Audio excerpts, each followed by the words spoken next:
He grabbed her arm in the dark hallway, a janitor's hand, stopping the most powerful woman in Seattle dead in her tracks. Victoria Whitmore didn't scream. She couldn't. Because in the half-second before rage hit her, she heard it. A muffled cry. Her daughter's voice. Coming from behind a locked door she never knew existed. The man holding her arm wasn't crazy. He wasn't threatening her. He was the only person in her billion-dollar empire who had been paying attention. This is the story of Daniel Carter, the man nobody saw who saw everything. Drop your city in the comments. I want to see how far this story travels. And if it moves you, subscribe. You won't want to miss what comes next. The fluorescent light in the third-floor bathroom had been flickering for 11 days. Daniel Carter knew this because he was the one who had submitted the maintenance request, twice. He also knew that nobody above the fourth floor had any idea the light existed because nobody above the fourth floor ever used that bathroom. The executives had their own, private, marble, with hand towels that cost more than Daniel's weekly paycheck. He changed the bulb himself on a Tuesday at 11:47 p.m. because he couldn't stand the flickering anymore. He didn't ask for permission. He didn't log it in the system. He just climbed the stepladder, unscrewed the old tube slid in the new one, and stood there for a second in the sudden steady light. There he thought. Someone had to do it. That was Daniel Carter in a single sentence. Someone had to do it, so he did it. 32 years old. Single father.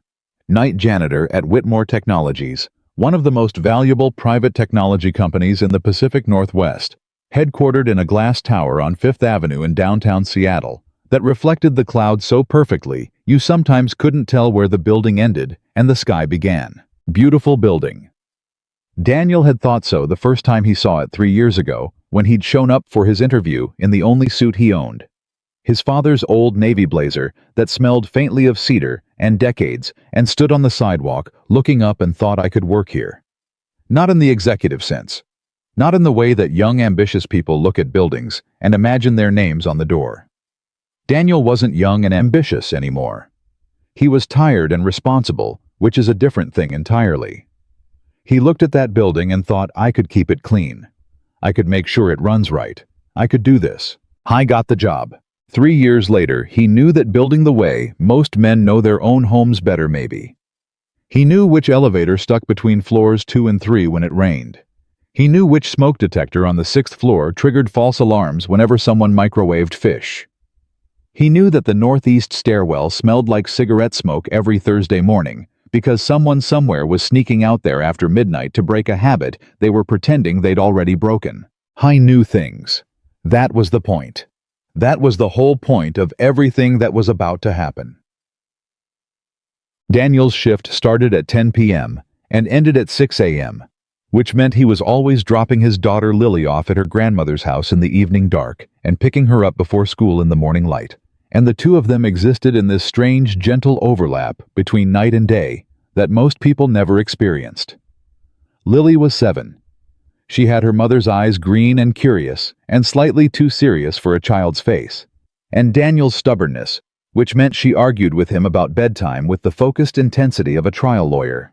Daddy, I'm not tired. Lily, it's 9:15. 9:15 isn't late. For a 7-year-old, 9:15 is practically midnight.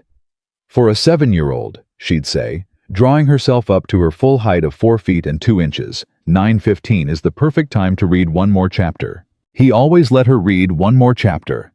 Every single time. He'd stand in the doorway of her room at his mother's house. The room that had been his room once still had the faint outline on the wall where his baseball pennant used to hang, and watch her turn pages with that ferocious concentration, and he would feel something so large and complicated in his chest that he didn't have a word for it. Love wasn't big enough. Pride was too simple. It was something more like awe. That this small human existed. That she was his. That whatever else had fallen apart, and plenty had fallen apart, she was whole and healthy, and reading one more chapter at 9:15 p.m. Her mother had left when Lily was 2. Not dramatically, not cruelly, just gone. A slow withdrawal that Daniel hadn't recognized as a departure until it was already complete. One morning he woke up and realized that Sarah had been unhappy for so long she'd simply stopped being present even before she physically packed a bag. The divorce was quiet. The custody arrangement was clear. Sarah moved to Portland and sent birthday cards that were always slightly late, and called every Sunday with a cheerfulness that sounded to Daniel's ear like someone reading from a script. He didn't hate her. He'd tried to briefly because hate would have been easier than the shapeless grief of it. But he couldn't sustain it. He just worked. He worked and he raised Lily, and he cleaned the offices of people who would never know his last name. And he kept moving forward because Lily needed him to, and that was enough. That was more than enough. That was everything. The night it all changed started like every other night. Daniel clocked in at 10:02, 2 minutes late, because the 7 bus had been held up at Pike Street, and immediately felt the shift. Supervisor, a man named Greg Pullman, watching the clock with theatrical patience. Carter. Greg. You're late. By 2 minutes, Greg. Company policy says 10 minutes constitutes tardiness. I'm 2 minutes late. My record is clean. Daniel picked up his cart, the big industrial one with the mop and the cleaning caddy and the trash bags and all the small machinery of invisible labor, and started pushing it toward the elevator. You have a good night. He heard Greg make a sound behind him. A sound that wasn't quite a word, but communicated deep professional dissatisfaction. Daniel let it go. Greg was 46 years old and had been a shift supervisor for 19 years and had very strong feelings about people being precisely on time. And Daniel had decided somewhere around month 3 of this job that Greg's feelings were Greg's to carry. The elevator opened. Daniel got in. The doors closed. The building was mostly empty at this hour. The offices on floors 1 through 8, the regular floors, the developer floors, the marketing floors, cleared out by 7 most nights. Floors 9 and 10 were different. The executive floors. Daniel had a specific schedule for those he cleaned them between 2 and 4 a.m., when even the most ambitious vice presidents had finally gone home. The building's security protocols required his ID card to access those floors, and there was a camera log of every entry, and the first time he'd gone up there fresh on the job, he'd felt the weight of that surveillance like a physical thing. He'd gotten used to it. You get used to everything eventually. He started on the 2nd floor. Conference rooms, the kind that held 20 people around a table the size of a small aircraft carrier. He'd done this so many times that it was nearly meditative. The systematic gathering of coffee cups and forgotten pens, and the occasional sad sandwich in a takeout container, the wiping down of tables, the straightening of chairs. His mind wandered while his hands worked. He thought about Lily's parent-teacher conference next week. He thought about whether the transmission on his truck was making a new sound, or the same old sound. He thought about whether his mother was sleeping okay, because she'd seemed tired lately, and he'd been meaning to ask her, but kept forgetting in the logistics of passing Lily off at the door. How was on the 3rd floor, midway through the open-plan developer area, rows of standing desks and monitors, and the particular organized chaos of people who thought in systems when he heard the first sound. He stopped, pushed his cart against the nearest desk, and stood very still. The sound was faint. Almost nothing. Almost the kind of nothing you could convince yourself you hadn't heard. But Daniel Carter had spent 3 years learning to hear this building, and he knew its sounds. The hum of the HVAC cycling, the distant rumble of the elevator, the low electronic breathing of servers, and this sound didn't belong. It was coming from the direction of the auxiliary conference room, the small one at the far end of the floor, the one that wasn't on his cleaning route because it was only ever used for overflow. He stood there for maybe 10 seconds, weighing it. Then he walked toward it. The door was closed. There was no light visible under it. The gap was maybe a 1/4 inch, and it was dark. But the sound was clearer now. Not quite a voice. Not quite crying. Something caught between the two. Daniel raised his hand to knock and then stopped. Because voices started. Not his voice. Voices from inside. One he didn't recognize.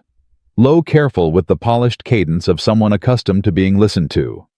One he recognized immediately.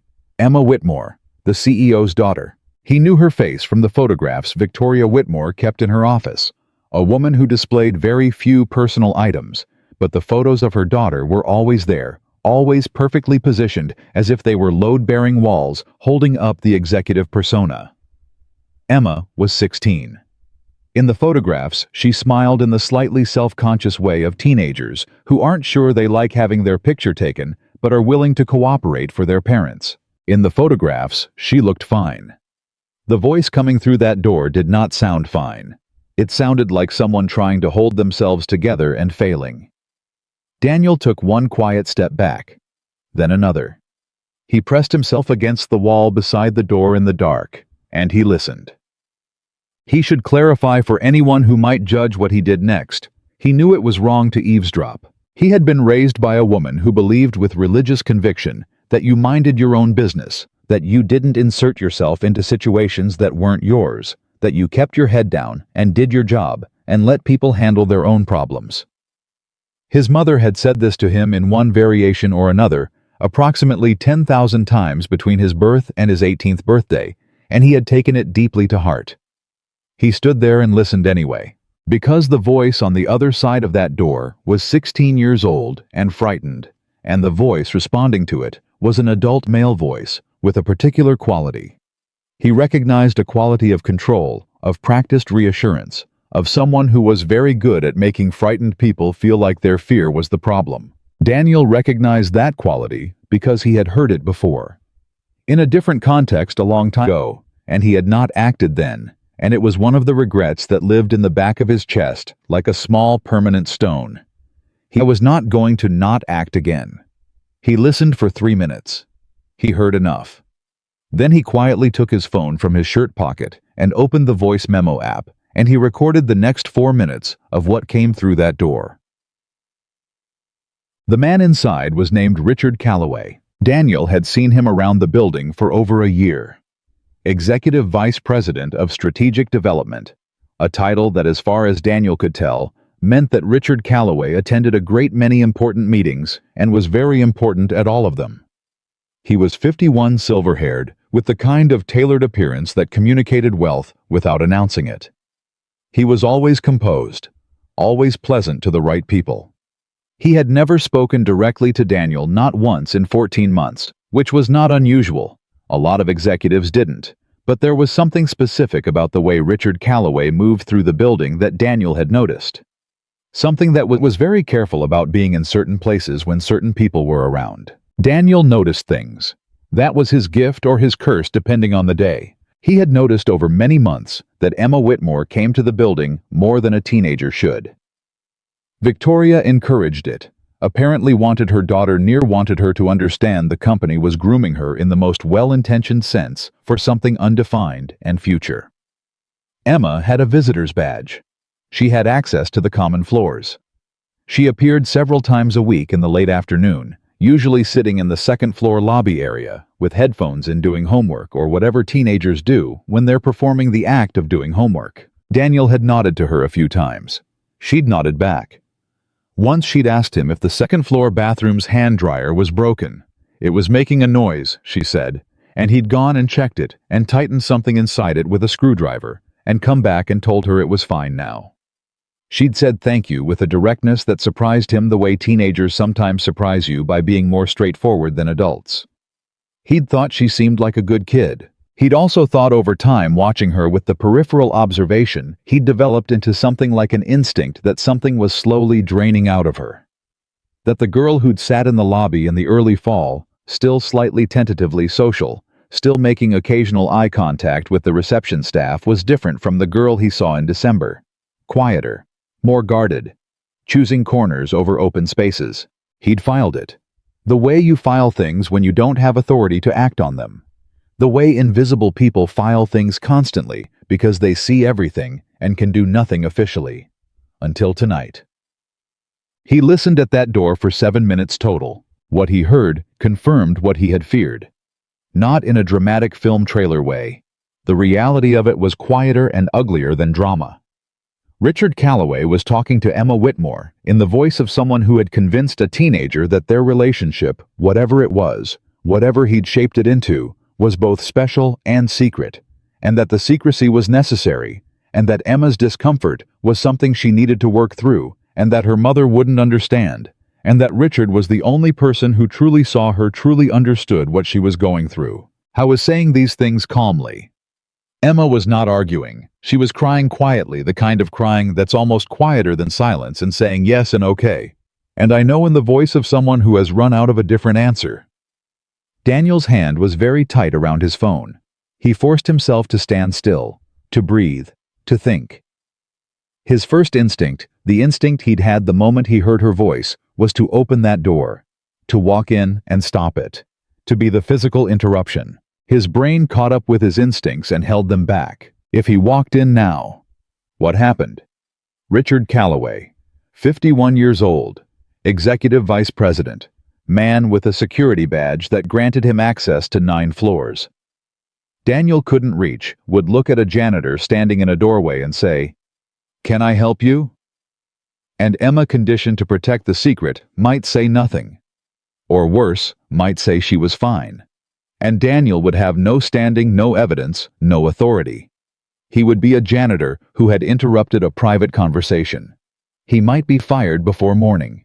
And whatever Richard Calloway had built with this girl, this careful, terrible architecture of trust and isolation, would continue just more carefully. He needed the one person in this building who had actual authority. He needed Victoria Whitmore.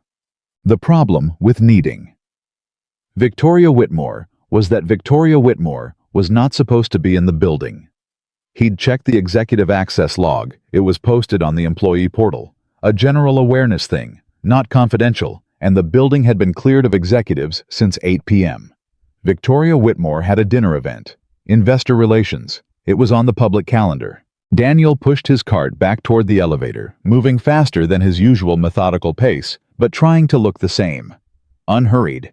A janitor doing his rounds. Nothing unusual. He was thinking through options. Security desk at the front entrance. He could go to Marcus Hines, the overnight security guard, a decent man who had never once been condescending to Daniel, and say what I think something's happening upstairs. Based on what I listened at a door and recorded it on my phone. Marcus would call his supervisor. His supervisor would call building security. Building security would need to escalate to someone with authority over an EVP. That process would take time. The kind of time that Richard Calloway would use to straighten his tie and compose a story. He could call the police. He'd thought about it. His hand was already on his phone. But the same problem existed. They'd show up. They'd need to establish what was happening. They'd need more than a voice memo recorded through a closed door, and they'd need to sort through the layers of a corporation's internal politics before they could act decisively. And Richard Calloway was not a man who would crack under the gentle initial questioning of a first responding officer. He needed Victoria. He needed her now. He pressed the elevator call button and took 3 deep breaths and told himself to stay calm, and he was succeeding at this. Mostly when the elevator opened and Victoria Whitmore walked out of it. She almost walked directly into him and his cart. She stopped. He stopped. For a half-second, they both simply registered each other's existence, the billionaire CEO in a charcoal blazer and pearl earrings, her hair still perfectly composed from whatever dinner event she'd come from, and the janitor with his industrial cart and his phone still gripped in his hand. He saw her recognition shift from startled to the specific blankness that high-status people sometimes wear when they encounter someone they don't categorize as important enough to fully acknowledge.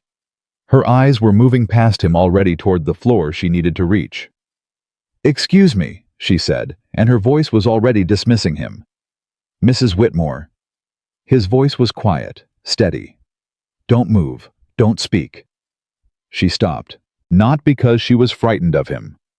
He could see that she wasn't frightened, she was insulted. The set of her jaw, the flash in her eyes, the way her body language shifted from dismissal to the posture of someone preparing to dismantle a problem. A janitor had just given her a direct order. In her building. With her name badge clipped to her blazer. She was 5 seconds from saying something that would end his employment. He looked her directly in the eyes. "Your daughter Emma is on this floor," he said. "In the auxiliary conference room at the end of the hall. She is in there right now with Richard Calloway. I have been listening for the last 7 minutes. I recorded 4 of those minutes on my phone. Mrs. Whitmore, I need you to stay calm, and I need you to hear me out, and I need you not to walk in there yet, because if you go in there right now without knowing what I know, He will walk out of this without consequences, and Emma will be the one who pays for it. The silence was exactly 4 seconds long. He counted them. He watched something move through her face, the executive mask, so practiced and perfect, developing a crack. Her eyes cut toward the end of the hall, toward the closed door, toward the thin sliver of dark beneath it. "What did you say?" she whispered. "I heard Emma in that room," Daniel said. "I heard Calloway. What I recorded, Mrs. Whitmore. I'm not going to tell you it's easy to hear because it isn't.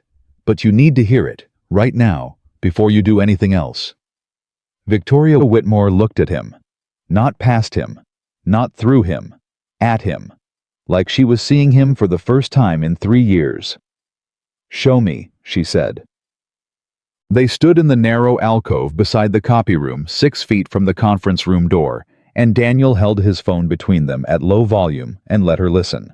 He watched her face. He had braced himself for her reaction, had imagined it in the 45 seconds between the elevator and this moment, and he had expected anger. The controlled, ferocious anger of someone powerful. He had expected her hand to fly toward the conference room door, had expected to have to physically stop her from moving. What he hadn't expected was the stillness. Victoria Whitmore went completely, utterly still. The kind of still that isn't calm. The kind that is the opposite of calm, that is the absolute maximum of emotion, held by a body that has spent decades training itself to never show it. She listened to the recording to the end. Her hands were at her sides. Her breathing was controlled with what Daniel recognized as an enormous effort. When the recording ended, she was quiet for a moment, and then she said very softly, "How long?" "I don't know for certain," Daniel said. "But based on what I've observed over the last several months, changes in Emma's behavior, where she was spending time in the building, who she was, I think it has been at least since October, maybe before." October. The word was a stone dropped into still water. "Yes, ma'am." She looked up at him. "You've been watching this since October, and you didn't—" She stopped. Started again. "Why didn't you say something?" He held her gaze. "Mrs. Whitmore, I am a janitor. If I come to you or to HR in October and say I have a concern about an EVP based on my observation of your daughter's body language, what happens?" She opened her mouth, closed it. "I don't have a title," Daniel said. "I don't have standing in this organization's hierarchy. I needed something I could put in front of you that you couldn't dismiss. I needed something real. So I waited for the moment I'd have it, and tonight was that moment, and I'm here." Another silence. "That recording," she said. "Is it enough?" "It's enough for a start," Daniel said. "But we need to do this correctly. If you walk in there right now and confront him, he'll lawyer up in 30 minutes, and Emma will spend the next 2 years being questioned about her credibility. You need to document this. You need to call someone, police, your legal counsel, both before you open that door. You need a plan, not a reaction." She stared at him. "You've thought this through," she said. "I've been thinking about it since October," he said. "I have a daughter, Mrs. Whitmore. She's 7 years old. I've been thinking about what I would need to happen if she were ever in that room." Something shifted in Victoria Whitmore's face. A softening that was not weakness. Something more like recognition. "Your name," she said. "Tell me your name." "Daniel Carter," he said. "Second floor cleaning crew, night shift." She nodded once, like she was filing it, like it mattered. "Okay, Daniel," she said. "Tell me what we do." He told her. They stood in that alcove for 11 minutes, and he laid out the steps with the methodical clarity of someone who had been building this plan in the margins of his mind for months, working around it, the way you work around a wound, never quite touching it directly, but always aware of its location. She made 2 phone calls.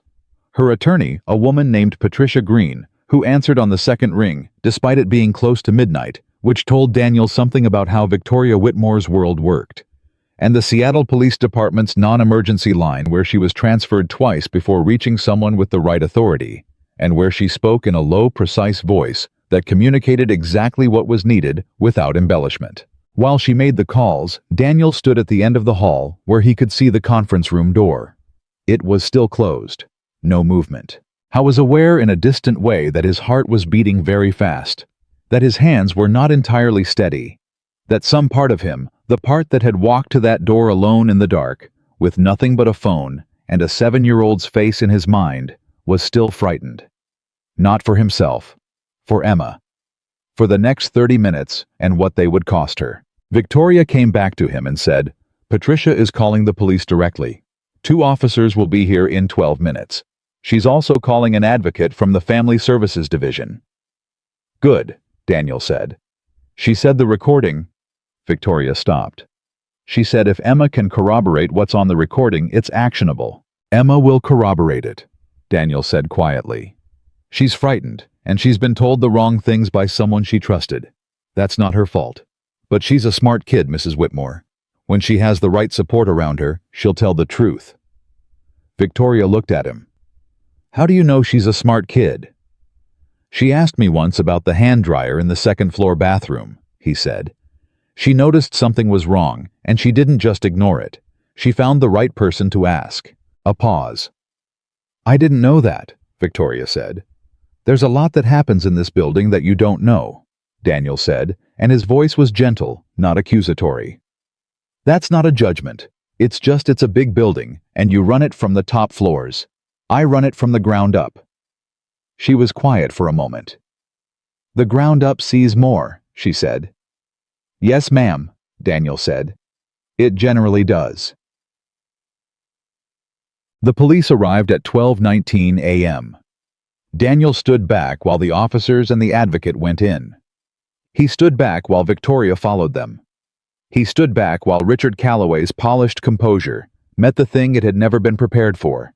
Not an angry mother, which it had surely rehearsed for, but a legal process documented and supported, arriving with professional calm at 12:19 in the morning. He stood back because that was his instinct. That was the thing he did. Stood back, kept his hands on his cart, made himself small and instrumental, and then invisible. But before Victoria went into that conference room, she turned. She looked at him across the length of the hall, and she said loud enough that it carried, "Don't go anywhere, Daniel. I'm going to need to talk to you when this is done." The officers glanced at him. The advocate glanced at him. He nodded. He parked his cart against the wall, folded his hands, and he waited. I thought about Lily while he waited. He thought about her reading one more chapter at 9:15 p.m. He thought about the slight furrow between her brows when she concentrated, a furrow she'd inherited from him, which he found inexplicably moving this small piece of himself visible on her face. He thought about the way she said "Daddy" when she was really tired, stretching the word into something longer and softer, a sound that contained her whole small world. I thought I would walk through anything for her. And then he thought I just did. Not because Emma Whitmore was his daughter. She wasn't. He barely knew her. But she was someone's daughter, and she was 16 years old, and she was in a room with someone who had used a position of trust to isolate and manipulate her. And Daniel had a body and a voice and a phone, and the advantage of being invisible enough to have seen the truth. So he'd used what he had. He always used what he had. That was the whole thing. That was Daniel Carter in total. Someone had to do it. So he did it. Richard Calloway was escorted from the building at 1:07 a.m. Daniel watched from the end of the watched Calloway walk between 2 officers, his silver hair still perfect. His blazer still pressed, his face arranged in the expression of a man who was planning his legal strategy while also processing the fact that his carefully constructed world had just been precisely permanently dismantled. He didn't look at Daniel as he passed. That was fine. Daniel didn't need to be looked at. Emma Whitmore came out of the conference room at 1:22 a.m. She was with her mother. Victoria had her arm around Emma's shoulders, not tight, not controlling, but the way you hold something you'd almost lost and have only just understood the weight of. Emma's face was blotched from crying.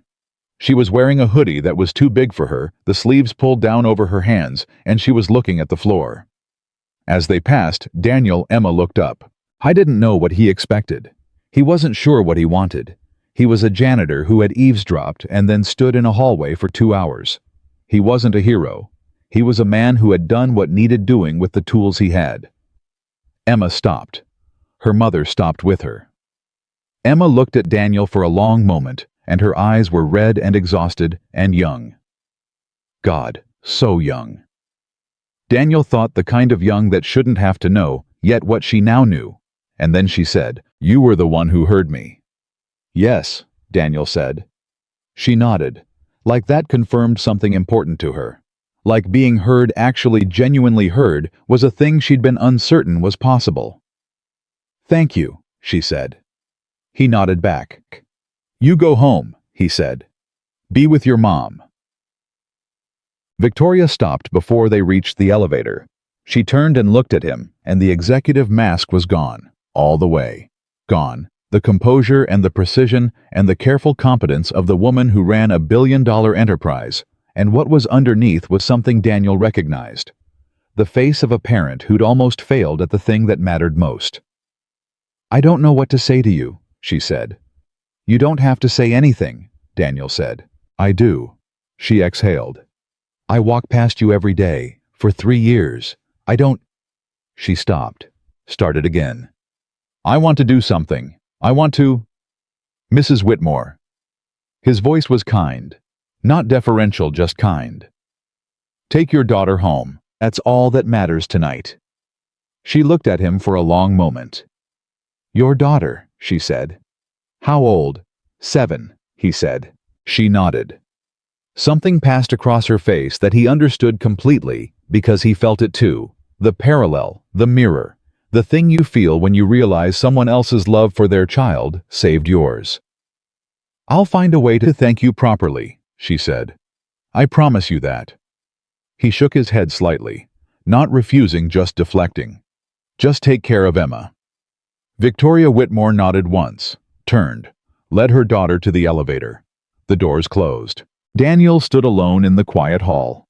He looked at his cart, at the mop and the cleaning caddy and the industrial trash bags, at the tools of his invisible labor.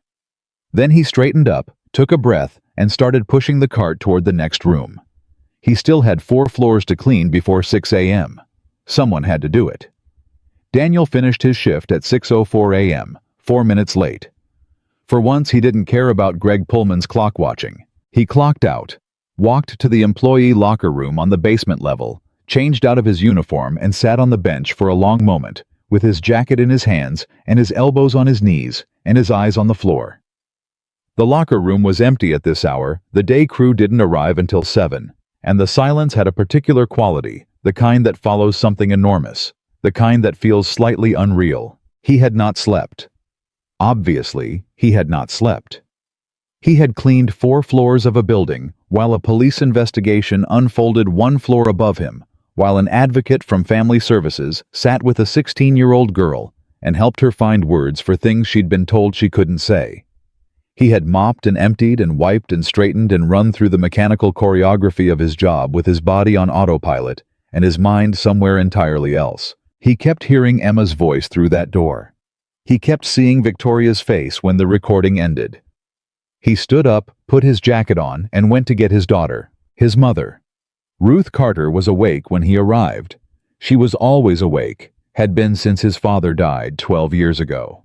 Had developed in widowhood the habit of early mornings that she described as productive, and Daniel suspected was actually loneliness keeping her company before the world got busy enough to crowd it out. She was in the kitchen with coffee when he came through the back door, and she looked at him the way mothers look at their adult sons when something is wrong and they've decided not to ask about it directly. "You look like you've been somewhere difficult," she said. "Long night," he said. She handed him a cup of coffee without further comment. That was Ruth Carter's version of an embrace. Lily was still asleep. He looked in on her, the narrow bed, the pile of books on the nightstand, the faint outline on the wall where his baseball pennant used to hang, and stood there for a moment, letting the sight of her do what it always did. Reset him. Remind him of the coordinates of what mattered. He drove home, showered, and lay down at 7:30 a.m., and stared at the ceiling for 40 minutes before his body finally gave up and pulled him under.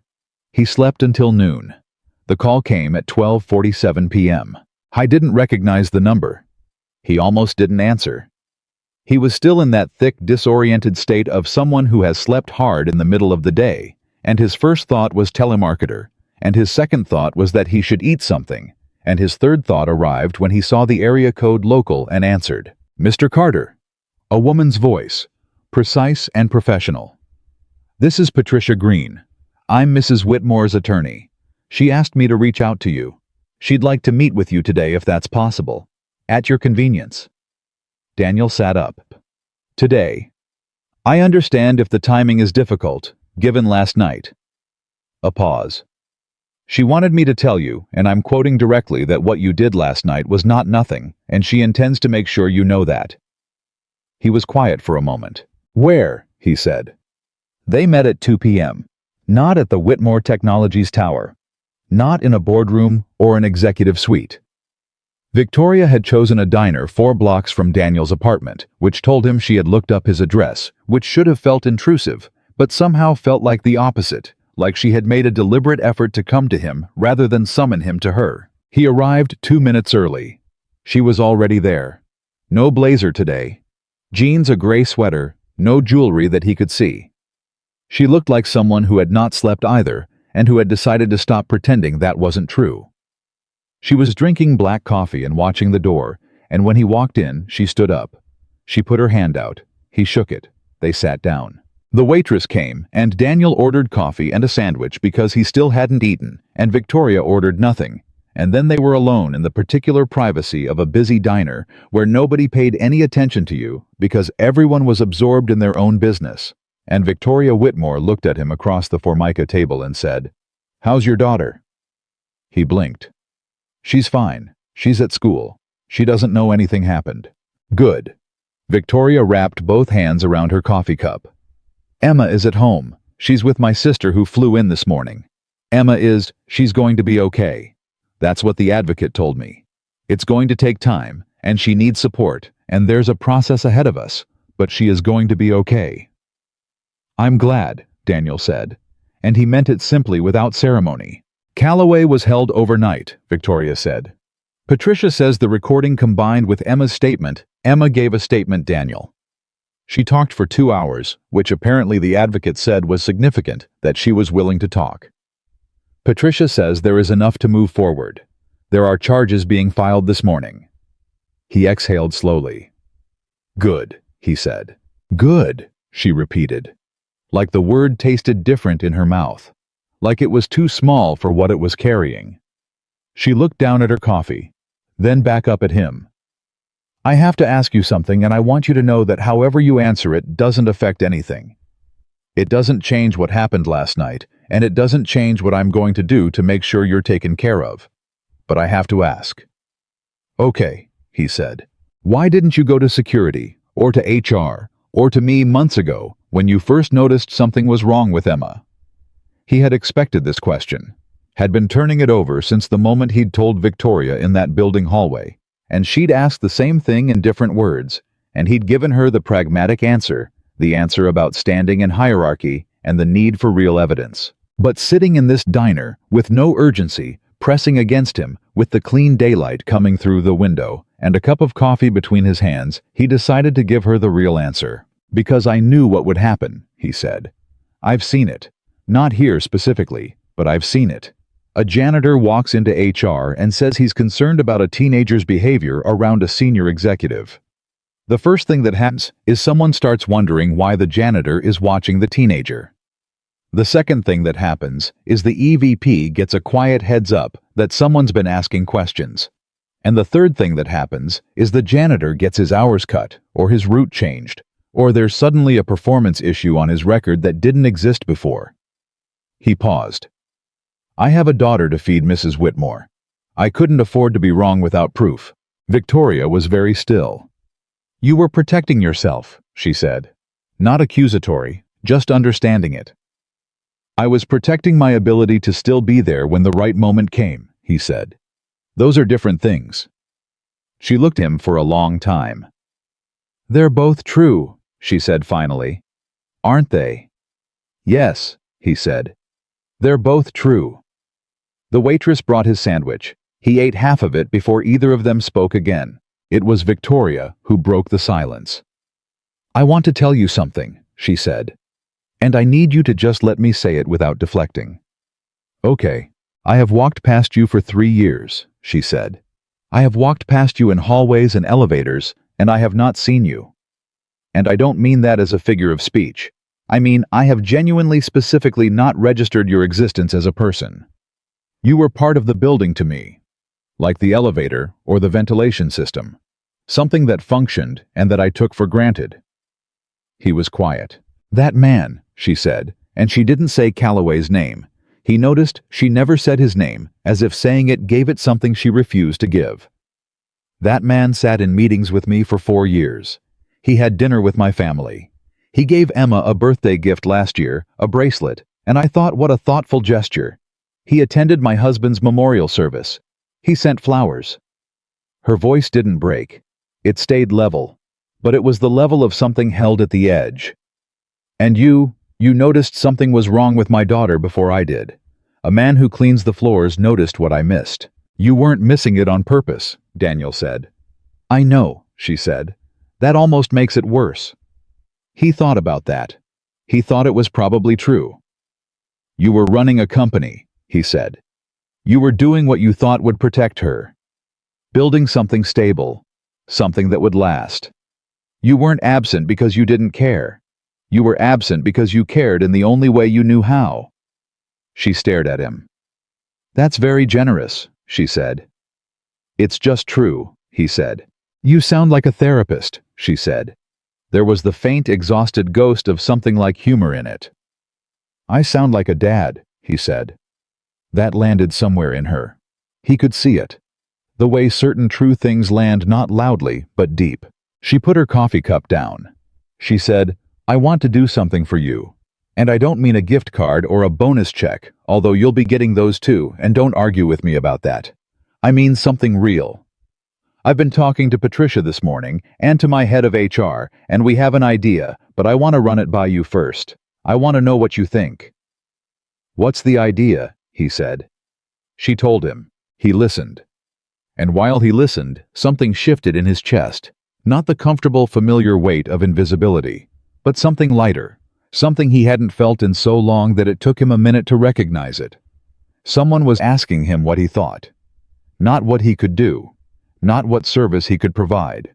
What he, Daniel Carter, the person, the man with the observations and the instincts and the 3 years of watching from the ground up, actually thought.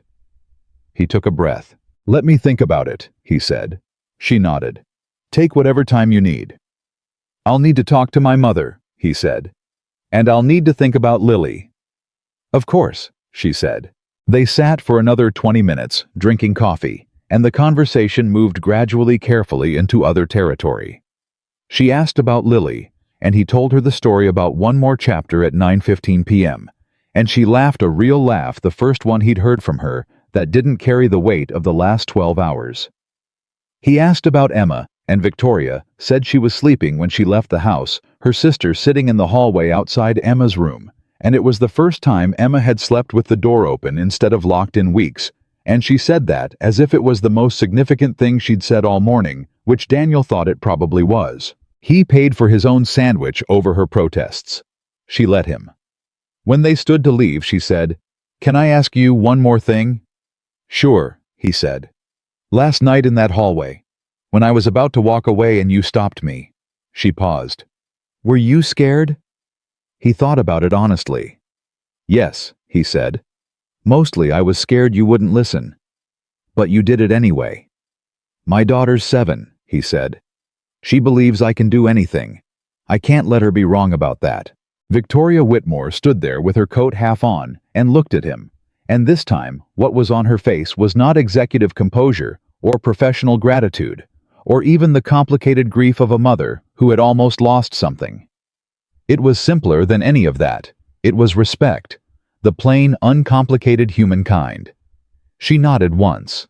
She left. Daniel stood on the sidewalk outside the diner in the pale afternoon light and took a long breath of Seattle air, cool and slightly damp, carrying the faint salt trace of the sound, and thought about what she had offered him, and thought about what it would mean, and thought about Lily, who believed he could do anything.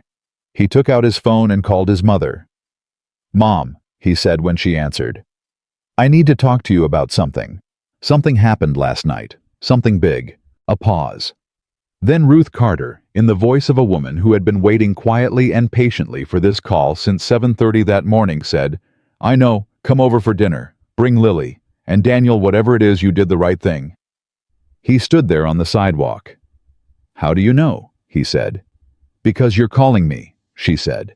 "You only call when you've done the right thing and you're not sure if it was worth it. It's worth it. Come for dinner." He smiled. The first real one since before 10 p.m. the previous night.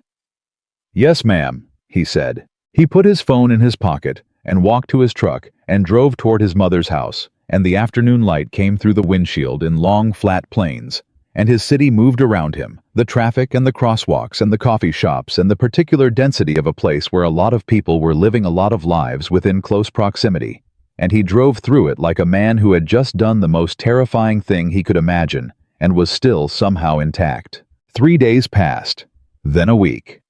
The world kept moving with its particular indifference to private moments of crisis and courage. Daniel went back to work. He clocked in at 10 p.m. on the dot, nodded at Greg Pullman, who for once said nothing about timing, and pushed his cart into the elevator and went to work. The building was the same building. The floors were the same floors. The smell of industrial cleaner and recycled air and expensive carpet was exactly what it had always been. But something was different. It took him 2 full nights to identify what it was. The security staff said good evening to him now. Not all of them. Marcus had always been decent, always said hello, but the others. The overnight guards who had previously looked through him the way people look through things that are too ordinary to register. They made eye contact. One of them, a young man named Terrence, who Daniel had never exchanged more than a nod with in 3 years, stopped him on the second night and said, "Hey, you're Carter, right? The guy who—" and then stopped himself clearly, unsure how to finish the sentence in a way that was both accurate and not weird. "Yeah," Daniel said. "I'm Carter." "Cool," Terrence said, nodded, stepped back. That was it. That was the whole exchange. But Daniel understood what it was: a recalibration. A small social correction. The building was seeing him differently. And the building was made of people. And people updated their perceptions based on new information, and the new information was that the janitor who cleaned the 2nd through 7th floors had on a Tuesday night done something that mattered. Word traveled through buildings the way it traveled through families. Quietly. Selectively. In the particular code of people who work together in close proximity and know better than to say things directly. He heard Greg Pullman on the phone one evening. Not deliberately, he was simply in the supply room with the door open, getting a new mop head, saying to someone, "No, he works for me. Carter. Yeah, night crew?" A pause. 3 years. Good worker. Yeah. Another pause, and then Greg's voice dropped slightly. The way voices drop when they're saying something they mean: solid guy, real solid. Daniel finished attaching the mop head and wheeled his cart back out into the hall. The investigation into Richard Calloway proceeded.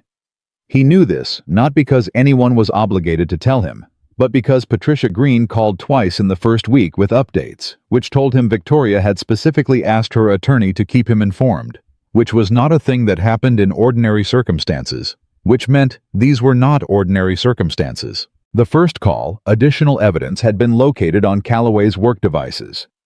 The second call, a second employee had come forward, an administrative assistant, who had observed behavior over the past year that she'd convinced herself wasn't her business to report.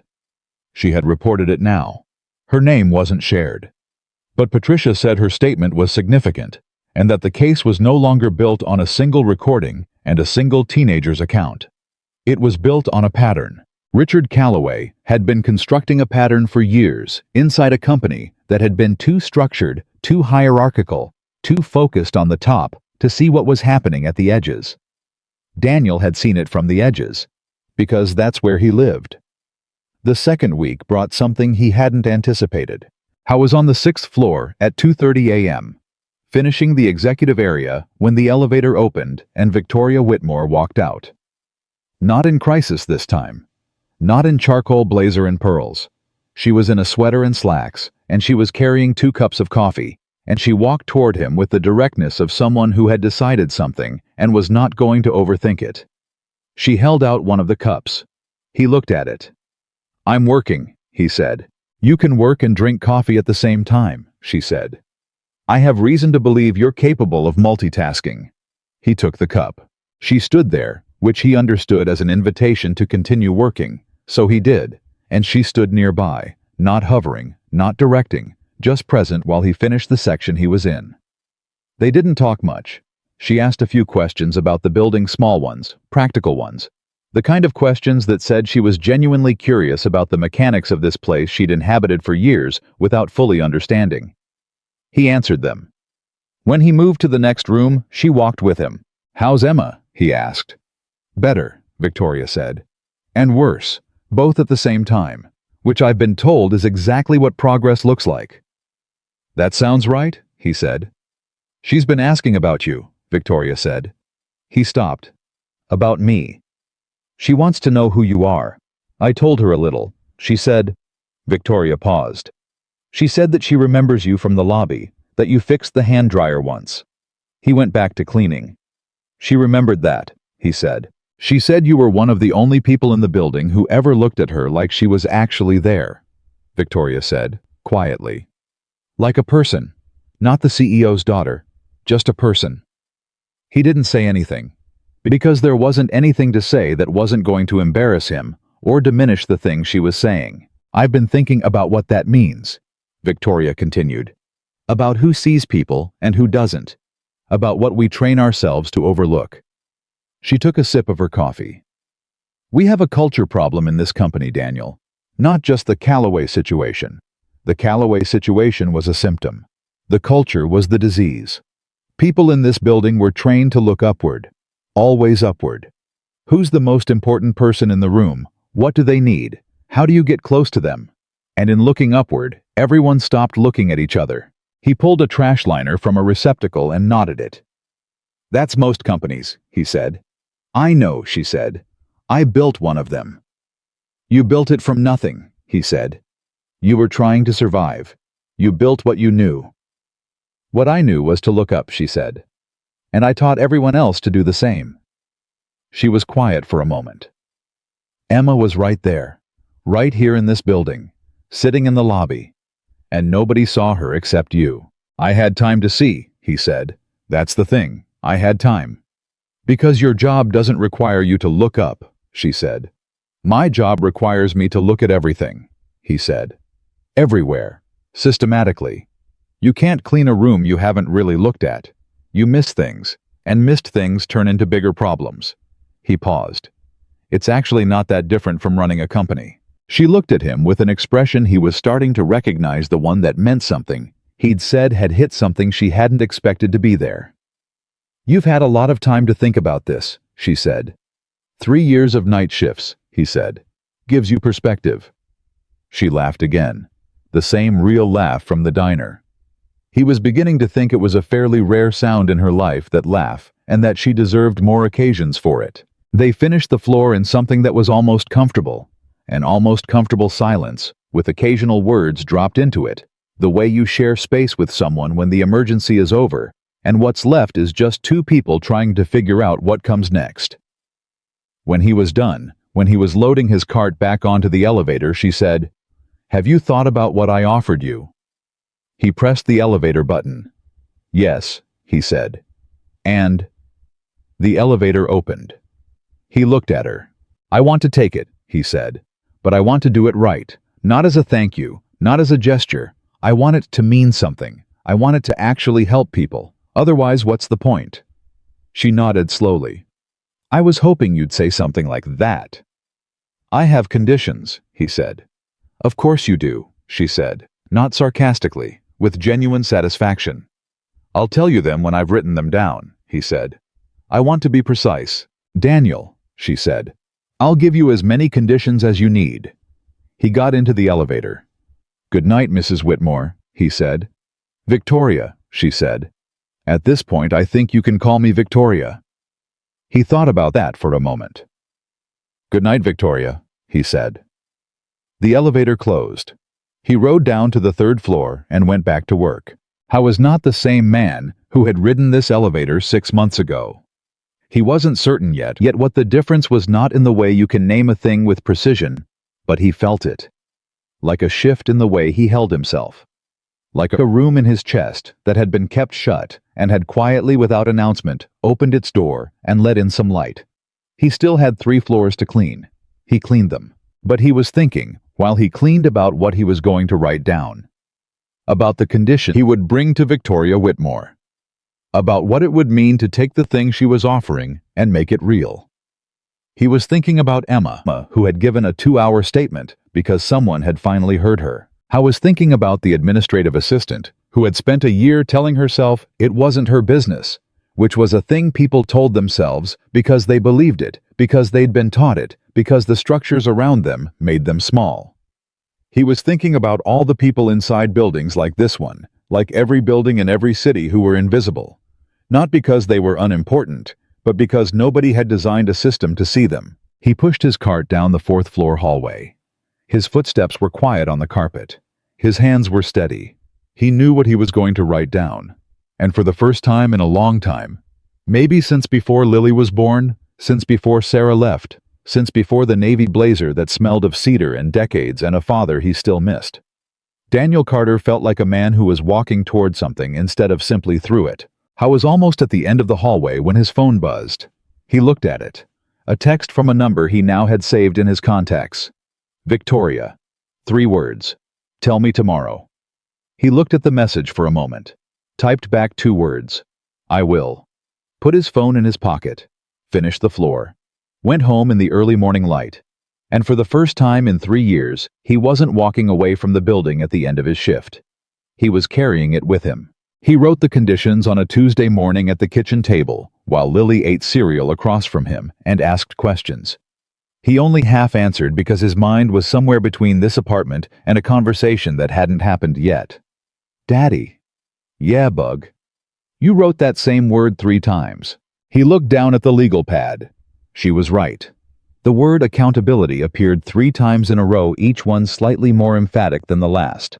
Like his hand had been trying to make a point, his brain hadn't fully articulated yet. I'm thinking, he said. You look like you're worrying, Lily said. Those are different faces, but you make them the same way. He looked up at his 7-year-old daughter, who was observing him with the focused attention of a scientist studying something she hadn't classified yet, a spoon of cereal suspended halfway to her mouth. When did you get so smart? He said. Grandma says I got it from you, she said. But I think I got it from me. He laughed. Put the pen down. Watched her eat for a moment. Then he picked the pen back up, crossed out 2 of the 3 accountabilities, and kept writing. I had 7 conditions by the time Lily finished breakfast. 7 things that he was going to tell Victoria Whitmore this position needed to be if it was going to be real, and not just a gilded thank you note with a job title attached. He read them over twice. Changed 2 words. Then he folded the paper, put it in his jacket pocket, and drove Lily to school. He met Victoria at 11 a.m. in a conference room on the 9th floor. The 9th floor, not the 10th, he noticed that. The executive suite was the 10th. She had chosen 1 floor down, which was either practical or deliberate. And with Victoria, he was beginning to understand that most things were both. Patricia Green was there. So was the head of HR, a man named David Park, who was 50-something and had the careful neutrality of someone who had spent his career in the space between what companies wanted to do and what they were legally allowed to. David Park had looked at Daniel when he walked in with the measured assessment of a man recalibrating a category in real time. Daniel sat down, put his jacket across the back of the chair, and took the folded legal pad page from the pocket. Victoria watched him unfold it without expression. 7 conditions, Daniel said. I want to read them to you directly, and I want to know your real answer on each one, not the answer that sounds right in a room. David Park's eyebrows moved slightly. Patricia Green didn't blink. Victoria said, go ahead. He read the first condition.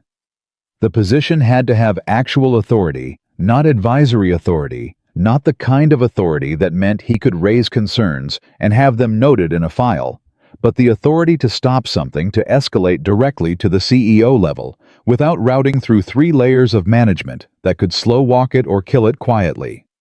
Real authority. with a reporting line that couldn't be muzzled. Victoria said yes before he finished the sentence. He read the second. The position had to include a confidential reporting mechanism, something that any employee at any level could use to flag concerns about any other employee at any level, including executives. Anonymous if needed. With an independent review process that didn't run through the department of the person being flagged. David Park opened his mouth. Victoria put up one hand, barely just a slight lift of her index finger, and David Park closed his mouth. Yes, Victoria said. He read the third. Training. Not the kind of compliance training that satisfied a legal checkbox, an hour of video, and a quiz, but real ongoing interactive training about how power worked inside organizations, how it was abused, how people were conditioned not to see it, how to unlearn that conditioning. For everyone, including executives, including the CEO. Silence. Then Victoria said, especially the CEO. Yes. He read the fourth. A children and family safety protocol, specific and enforceable, covering any minor who had access to company facilities for any reason. Employees' children, contractors' children, visiting family members, interns under 18. A protocol with teeth. With mandatory reporting requirements. With consequences that didn't allow for the kind of quiet administrative resolution that let people exit gracefully instead of accountably. He looked up when he finished reading that one. David Park was writing something on his notepad. Patricia Green had uncrossed and recrossed her legs. Victoria's eyes were steady on his face. Yes, she said. Her voice was different on this one, slightly lower, more compressed. The voice of something that was personal and was trying not to show it. Absolutely yes. He read the fifth. Salary. He named a number. A real number. Not what he thought they'd offer, what he thought the job was actually worth, based on the responsibility it would carry and the harm it was designed to prevent. David Park stopped writing for a moment. Daniel held his position. He didn't look at the number on the page as though he was uncertain about it. He looked at it the way you look at a thing that is correct. Done, Victoria said. David Park started writing again. He read the sixth. His mother. He wanted to be clear, this wasn't part of the negotiation, it was context. He needed a schedule that worked around his daughter's life, that didn't sacrifice one set of responsibilities for another, because he had learned watching Victoria Whitmore what happened when you let that bargain get out of balance. The room was very quiet. We'll build you a schedule, Victoria said. Her voice was completely steady. You tell us what you need. We build around it. He read the seventh condition. This one was the one he'd rewritten 4 times. The one that had the word accountability 3 times before he edited it down. The one that had taken him longest to find the right language for, because the thing it was trying to say was both the most important and the hardest to make concrete. He read it slowly. The 7th condition was this, that the position and everything it did was evaluated not by the number of incidents reported or the number of policies updated, but by the number of people who felt safer inside this building than they had before. That success was not measured in legal compliance or HR metrics, but in the actual human experience of the people who worked here. And that Daniel Carter, because he knew better than anyone that invisible people don't fill out satisfaction surveys, would do his own assessment. Quarterly. By walking the floors. By talking to people. By doing what he had always done, which was look at the building from the ground up and actually see it. When he finished, the room was silent. David Park had stopped writing entirely. Patricia Green was looking at Victoria. Victoria was looking at Daniel. She said, "The 7th condition is the one that makes the other 6 real." "Yes," Daniel said. "Then yes," she said. "To all 7. He folded the paper. "Okay," he said. "Okay," she said. David Park exhaled like a man who had been holding his breath for a while and had only just remembered that he was allowed to breathe. They worked through the formal details for another 90 minutes. Job title Family Safety and Culture Director, which was what Victoria proposed, and which Daniel accepted without negotiation, because it was accurate, and because he wasn't interested in a title that was longer than it needed to be. Start date. Transition plan. The question of whether he would tell his current team before the official announcement, which he said yes to, because Greg Pullman might be a rigid clock watcher, but he was owed a direct conversation, not a memo. When they were done, Victoria walked Daniel to the elevator herself. David Park and Patricia were still behind them, gathering papers, exchanging the professional murmurs of people managing logistics. Victoria and Daniel stood at the elevator bank alone. She said, "Are you scared?" He pressed the down button. "Of what specifically?" "Of being seen," she said. "You've spent 3 years being invisible. I'm asking you to be the opposite of that." He thought about it honestly. "Yeah," he said. "A little." "Good," she said. "If you weren't, I'd be worried about your judgment." The elevator opened. He stepped in, turned. "Victoria," he said. "The training. The one for executives. For the CEO. I want to run it myself. At least the first one." She held his gaze. "I was hoping you'd say that," she said. "I know," he said. "That's why I saved it for the elevator." She smiled. The real one. The one that reached her eyes. The doors closed. He rode down to the lobby, walked out into the October air, and sat in his truck for a full 5 minutes doing nothing except breathing. Then he called his mother. "How'd it go?" Ruth said. "He said yes to everything," he said. Then he corrected himself. She said yes to everything. A pause. All seven, Mom." Ruth Carter was quiet for a moment. When she spoke, her voice was the particular kind of thick that she would never acknowledge and would attribute if pressed to allergies. "Your father would have been proud of you," she said. He pressed his lips together, looked through the windshield at the glass tower reflecting the clouds. "I know," he said. 2 weeks later, the news broke publicly. Richard Calloway was formally charged. The company issued a statement carefully worded, legally precise, but unambiguous about the gravity of what had occurred and the organization's commitment to accountability. Victoria Whitmore held a brief press conference outside the building in which she was composed and direct, and did not use any of the softening language that corporate PR teams default to when they are trying to manage a story rather than tell the truth. She told the truth. Daniel watched it on his phone from the break room in the basement, eating a sandwich because he was still on the night shift for 2 more weeks covering the transition period. He watched Victoria stand in front of cameras and say, among other things, that the failure was systemic, and that the response would be systemic, and that the company was creating a new position that had never existed before in their organization, designed specifically to see what structures of power had trained everyone to overlook. She did not mention Daniel by name. He had asked her not to. Not yet. Not until he was ready, not until he had something to show, until the position was real and running, until he had done something worth attaching his name to. She had respected that. He finished his sandwich, put his phone away, went back to work. But the quiet of the next 12 days was deceptive because things were moving underneath it like water moving under ice, and Daniel could feel the movement even when he couldn't see it. Twice he was stopped in the hallway by employees he barely knew, a developer named Chris who said, "Hey Carter, glad you're still here," in a tone that communicated more than the words. A woman from the marketing team who was in the building late for reasons she didn't explain, and who said, "I heard what you did," and then walked away before he could respond, which left him standing in the hallway with a mop handle and no good answer. He heard from Patricia Green on a Wednesday afternoon. She called him at 3 p.m. while he was at his mother's house, sitting on the back porch with a cup of coffee, and watching Lily attempt to teach the neighbor's dog a trick it was not interested in learning. "The preliminary hearing is scheduled," Patricia said. "Emma will not be required to testify at this stage, but she's been told she may choose to submit a written statement." "Is she going to?" Daniel asked. "Victoria says she's writing it herself," Patricia said. "Has been for 3 days. Won't let anyone help her." Daniel watched Lily demonstrate the trick to the dog with patient, methodical repetition. The same gesture over and over, completely undiscouraged by the dog's total indifference. "She'll get it right," he said. The statement, "Yeah," he said. And the trick. "I have no idea what that means," Patricia said, "but I'll take your word for it."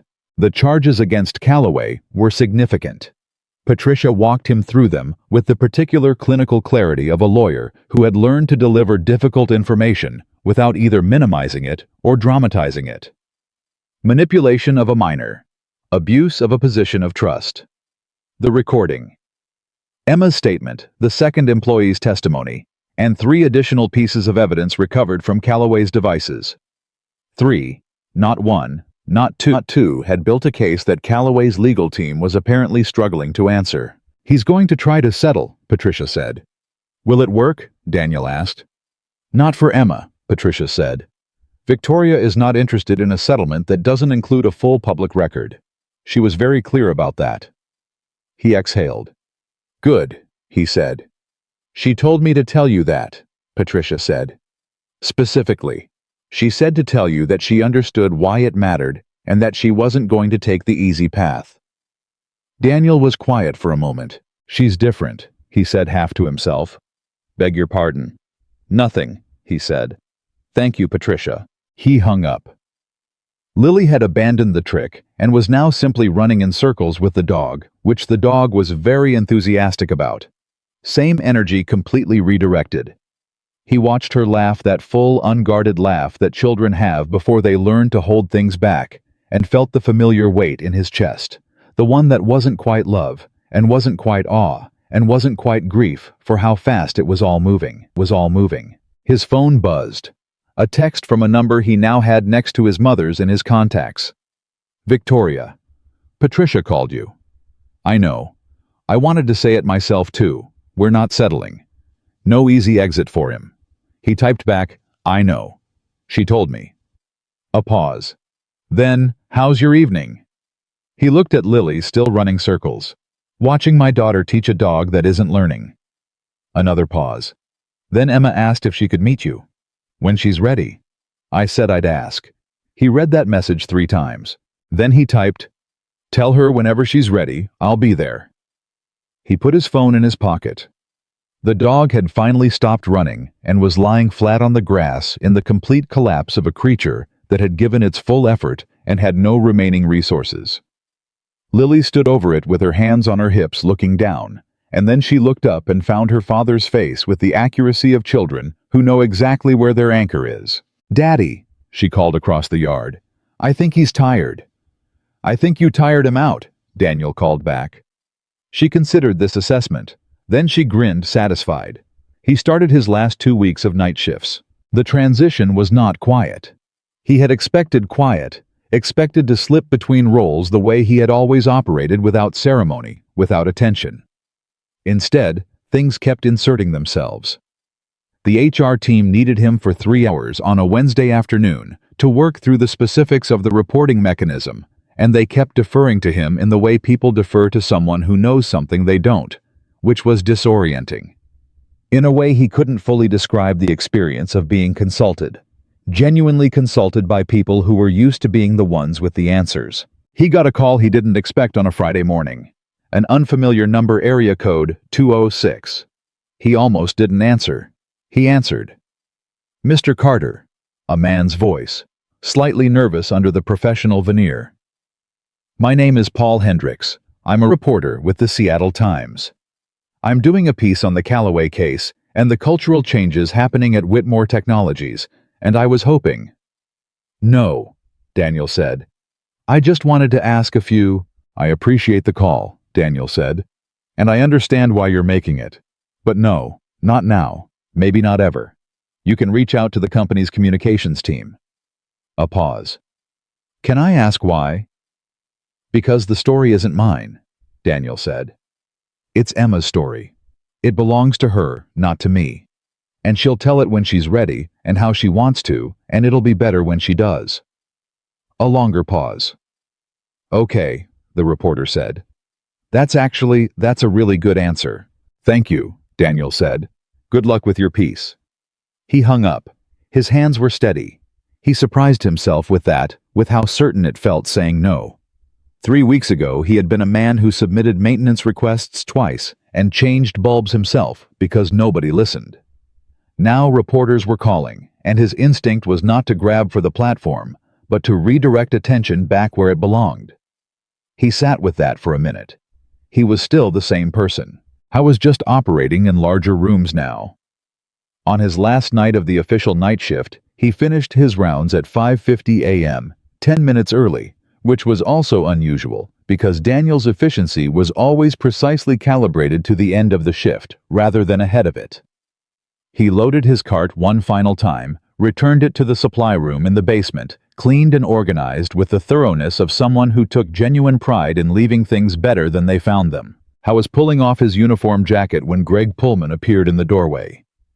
Greg Pullman, who had watched the clock with theatrical patience for 3 years, who had strong feelings about 2-minute tardiness, who communicated deep professional dissatisfaction through sounds that weren't quite words. Greg Pullman, who now stood in the doorway of the locker room, looking like a man who had rehearsed something and wasn't sure the rehearsal had been adequate. "Carter," Greg said. "Greg," Daniel said. A pause. "New job starts Monday," Greg said. "Monday," Daniel said. Greg nodded, slowly, with the expression of a man working through something internally. "You earned it," he said. Then almost before the words were out, he turned and walked away, as if the saying of it had been the important thing, and the staying for a response was more than he could manage. Daniel looked at the empty doorway for a moment. Then he smiled. He changed into his regular clothes, took his bag from the locker, walked up from the basement through the back stairs, the same back stairs he'd used for 3 years, the ones nobody used except maintenance and him, and came out on the ground floor. The building was just starting to stir. The day security guard was at the front desk. The cleaning crew's day shift was arriving a woman named Diane, who Daniel had overlapped with for 3 years at the edges of their schedules, and who greeted him every morning with, "How's the night been?" He stopped at her station. "Diane," he said. "Daniel, how's the night been?" "Good night," he said.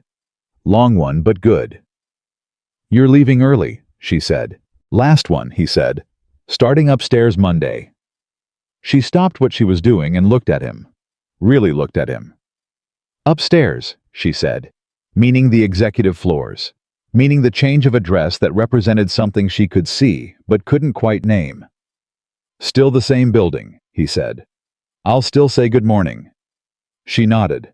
Something in her face relaxed. "You'd better," she said. He walked toward the front entrance. I was almost at the door when his phone buzzed. He took it out. A text from Victoria. "Calloway's attorneys withdrew the settlement request this morning. He's going to trial." Daniel stopped walking. Read it again. Felt something move through him, not triumph exactly. Not satisfaction in the simple sense. Something more complicated than either of those. The particular feeling of a thing being real that you had hoped would be real, but hadn't let yourself fully believe in. He typed back. "Emma, no 3 seconds. Just told her." She cried. Then she said good. He stood in the lobby of the building he had cleaned for 3 years. Typed, "Good is right." Put his phone in his pocket. Pushed through the front door into the early morning air. He stood on the sidewalk outside the glass tower that reflected the clouds and thought about Emma writing her statement over 3 days without letting anyone help her.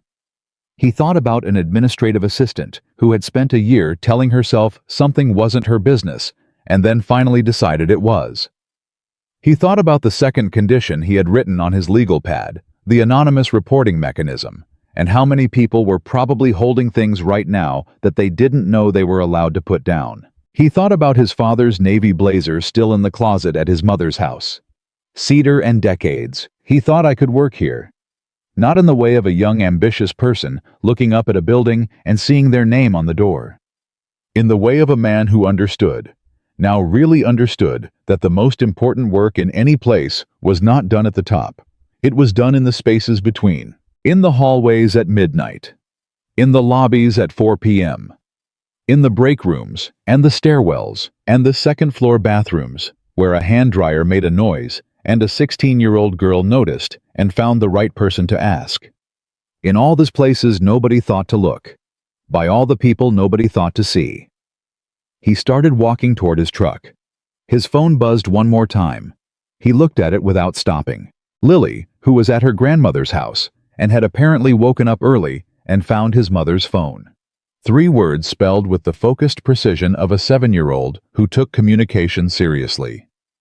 "Come home, Daddy." He put his phone in his pocket. He walked faster. Monday came the way. Important days always do, without ceremony, without the dramatic underscore that the moment seemed to deserve. Daniel woke at 6:30, made coffee packed. Lily's lunch, drove her to school, came back, stood in his bedroom in front of the narrow mirror on the closet door, and put on a collared shirt he'd ironed the night before. Not a suit.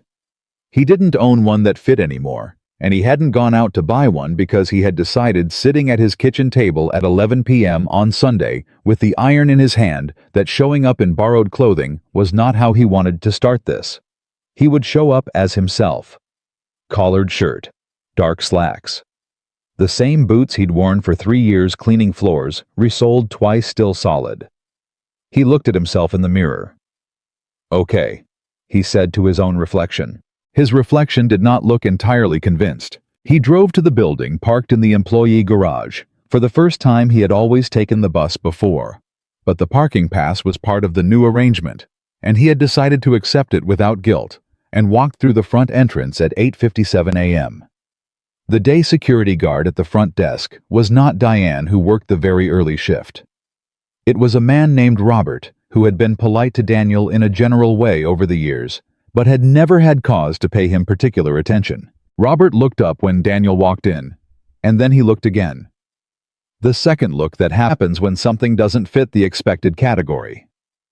"Mr. Carter," Robert said. Daniel paused. Robert had never called him Mr. Carter. "Morning, Robert," he said, and kept walking toward the elevator. He had an office on the 8th floor. He had seen it once briefly during the transition meetings, a real office with a door and a window and a desk that someone had cleared and cleaned for his arrival. He had stood in the doorway of it for about 45 seconds before the meeting resumed, and he had thought, this is a room where someone is supposed to sit and make things happen. He was going to make things happen. But first, he was going to make himself a cup of coffee and sit very still for 10 minutes and let the reality of it settle. He got to the 8th floor, found the office, sat in the chair behind the desk, made no coffee because he'd forgotten there wasn't a coffee set up in the office yet, which was the first purely practical problem of his new role, and which he solved by walking down the hall to the break room and making a cup. There, the same break room he'd cleaned 3 times a week for 3 years. He stood at the coffee maker in his collared shirt and pressed the button and waited, and 2 people he didn't recognize walked through behind him, and one of them said good morning, and the other one didn't notice him, and he thought some things stay the same. How was on his second sip when his phone rang. Victoria. "You're in the building," she said when he answered. It wasn't a question. "8th floor," he said. "Getting coffee." "I know. Robert texted me." A pause. He said, and I'm quoting, "The new guy is in the break room on 8 looking calm." "I am calm," Daniel said. "Are you?" He thought about it. "I'm calm enough," he said. "Good," she said. "Come up to 10 when you're ready. I want to introduce you to the senior leadership team." He held his coffee cup. "All of them," he said. "All of them," she said. "They need to hear your role directly from you, not from an email. Not from an org chart update, from you in a room." He took a sip of coffee. "Give me 20 minutes, he said. "You have 15, she said. "They're already there." He was quiet. "You did this on purpose," he said.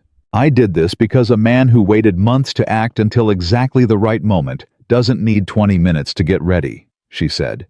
"He needs to stop overthinking and walk into the room." He set the coffee down.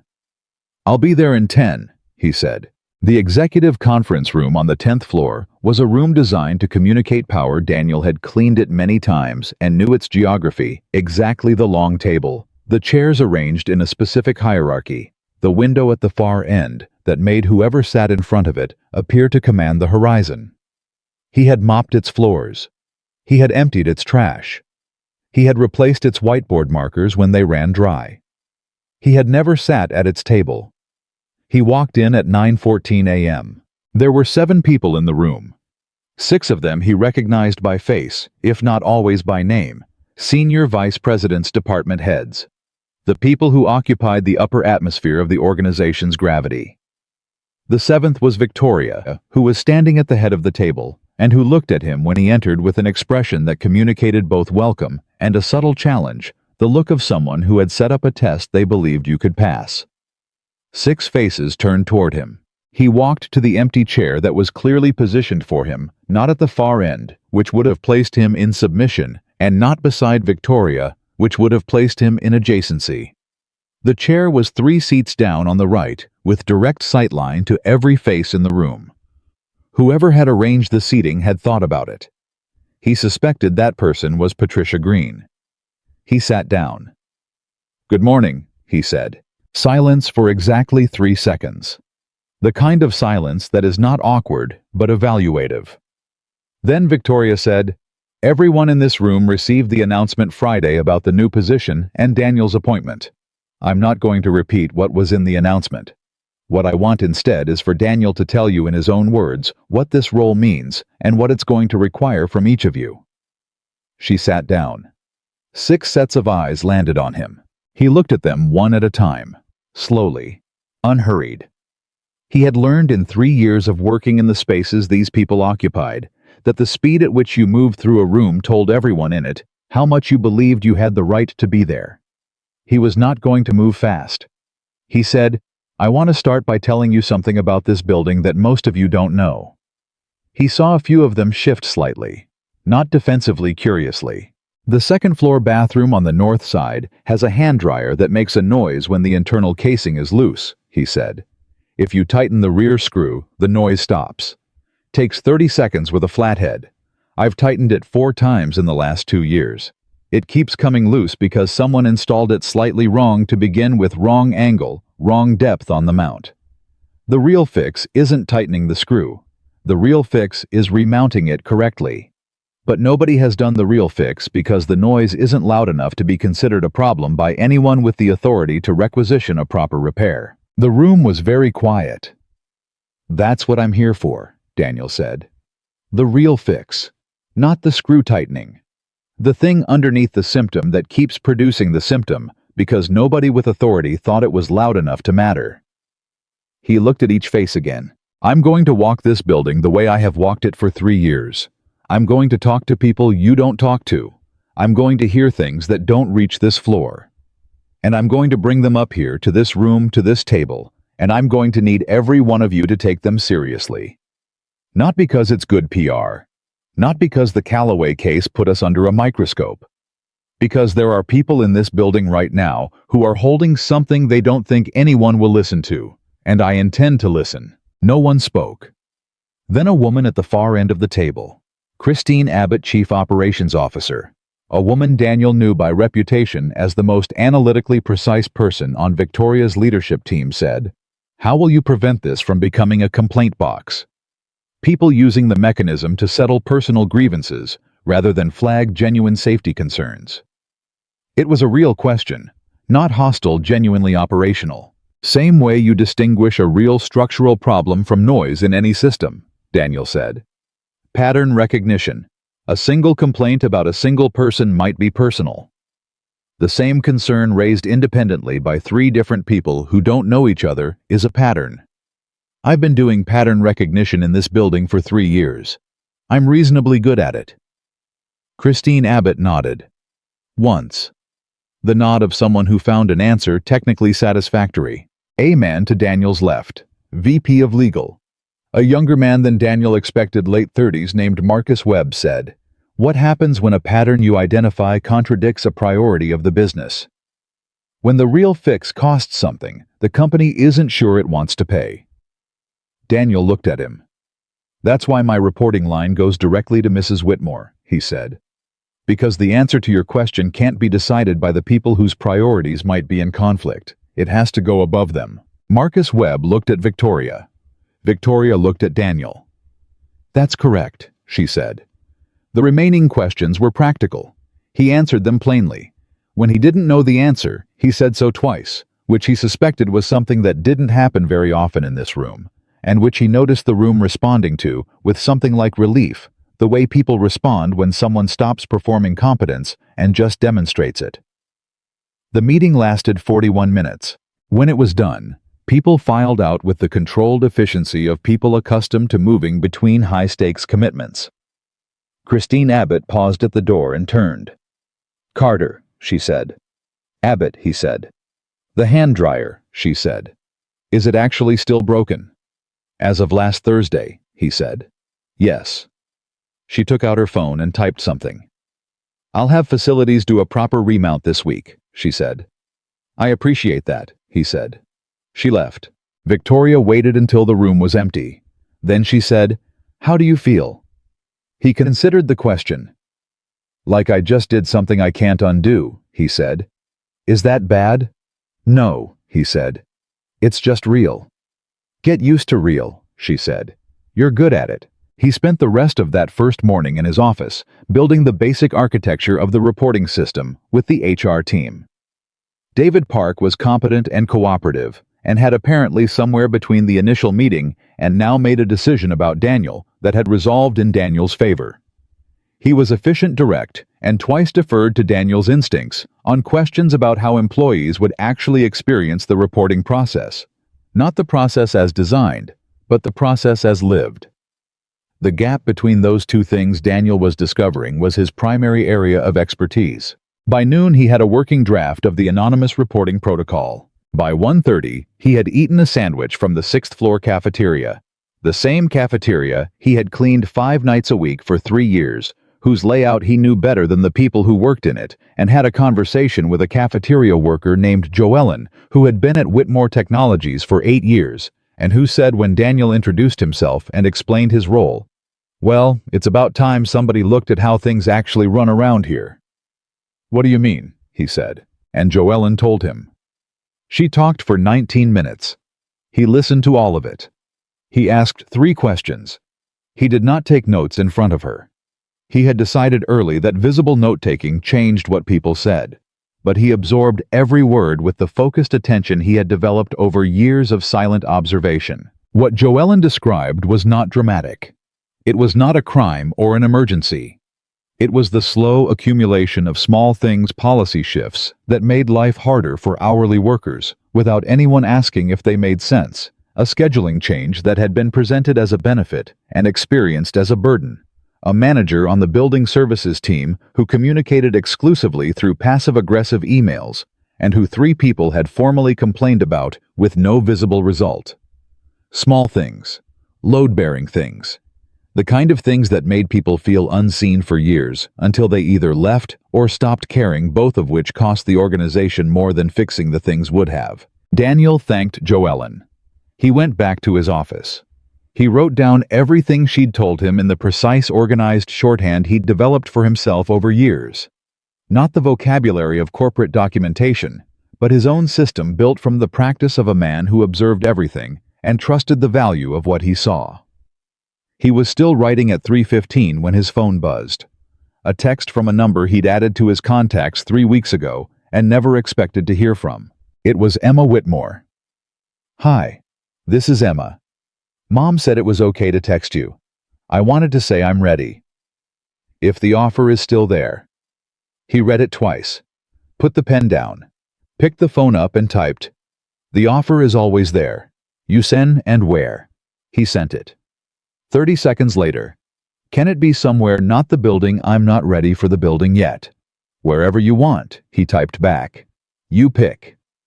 A longer pause. 45 seconds, which felt longer than it was.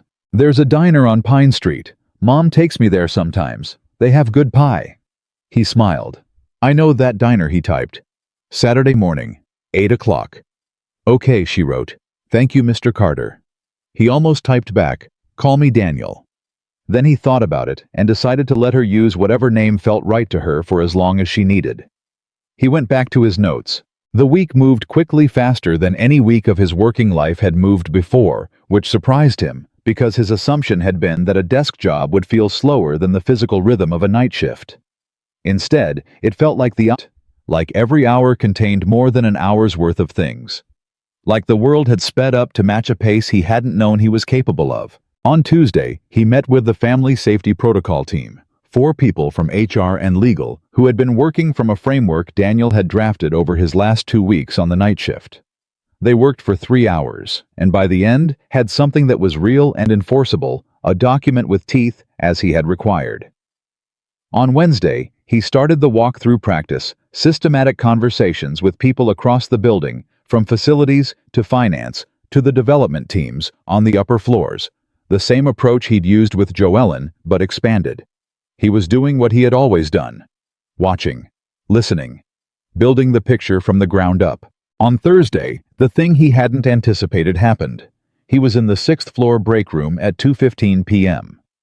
He had already established the habit of moving through the building's common spaces at irregular intervals, because presence couldn't be scheduled if it was going to be genuine. When a man he recognized from the development team came in, poured coffee, and stood there for a moment, in the particular way of someone who wants to say something and is running the risk calculation. His name was Aaron, mid-30s. Daniel had cleaned his section of the 3rd floor for 3 years, had returned his forgotten headphones to the lost and found, twice had emptied his trash and seen the pattern of his late nights and early returns. "Carter," Aaron said. "Aaron," Daniel said. "The new role," Aaron said. "It's real, not just response management." "It's real," Daniel said. Aaron drank his coffee, looked at the window, looked back. "I have something," he said. "Something I've been sitting on for about 8 months. I didn't say anything because I didn't think anyone would—" He stopped. "It's not about me. It's about someone else on my team. A pattern I've seen. I didn't think it was my place." Daniel said, "It's your place." Aaron looked at him. "That's the whole thing," Daniel said. "It's everyone's place. That's what we're building here. Tell me." Aaron told him. It was different from Joellen's concerns, and different from Emma's situation. Not a crisis, not a time, but something in the space between those two things. A pattern of behavior from a team lead that had been slowly cornering one of Aaron's junior colleagues, isolating her from team decisions, undermining her work in subtle enough ways that she'd started questioning her own competence. 8 months of it. Aaron had seen it. 2 other people on the team had seen it.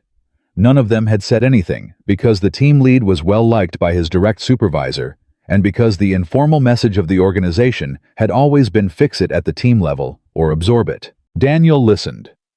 When Aaron finished, Daniel said, "Does she know you're telling me this?" Aaron hesitated. "No." "Okay," Daniel said. "Here's what happens next. I'm going to look at the pattern from my end. I won't use your name, I won't use hers until she chooses to be involved. I'm going to see if what you're describing is visible in the structural data we have access to. And I'm going to need you to be willing to support her directly, not just report to me. Can you do that?" "Yeah," Aaron said. "Yeah, I can do that." "Good," Daniel said. "You did the right thing, coming in here, saying it out loud. That was the right thing." Aaron looked at him with the expression of someone who hadn't been sure until this moment that it was. He left. Daniel stood in the break room with his coffee going cold. 8 months. This had been building for 8 months, and Aaron had known, and 2 other people had known, and the junior colleague had been quietly absorbing it and revising her self-worth downward to accommodate it, and nothing had moved because there was no place to put the knowing. Now, there was a place. He threw out the cold coffee, made a fresh cup, and went back to his office to start building the documentation. Friday moved fast. He had 4 more conversations, like the one with Aaron, some smaller, some larger, all of them. Significant in the way that water is significant, not dramatic, but erosive and essential. He began to see the shape of things. The building's actual culture, not the stated values on the website, not the aspirational language in the employee handbook, but the real culture. The one lived in hallways and break rooms and 2 a.m. emails was more complicated and more human than any official document acknowledged, and the gap between the stated and the lived was exactly where the damage accumulated. He could see the gap. He had always been able to see the gap. Now he had a desk and a door and a reporting line to the CEO and the authority to do something about it. Saturday morning at 8 a.m., he walked into the diner on Pine Street. Emma Whitmore was already there. Same booth her mother had been sitting in when Daniel met her the week after everything happened. He didn't know if that was intentional or coincidence, but he noted it. Emma was 16 and looked at not in a diminishing way, but in the way of someone who was fully physically present in the specific age. They were not performing anything older or younger. She was wearing a gray sweatshirt and had her hands wrapped around a hot chocolate, and she looked up when he came in with the careful assessment of someone who had learned to evaluate people's intentions before letting them close. He crossed to the booth, sat down across from her. "Hi," he said. "Hi," she said.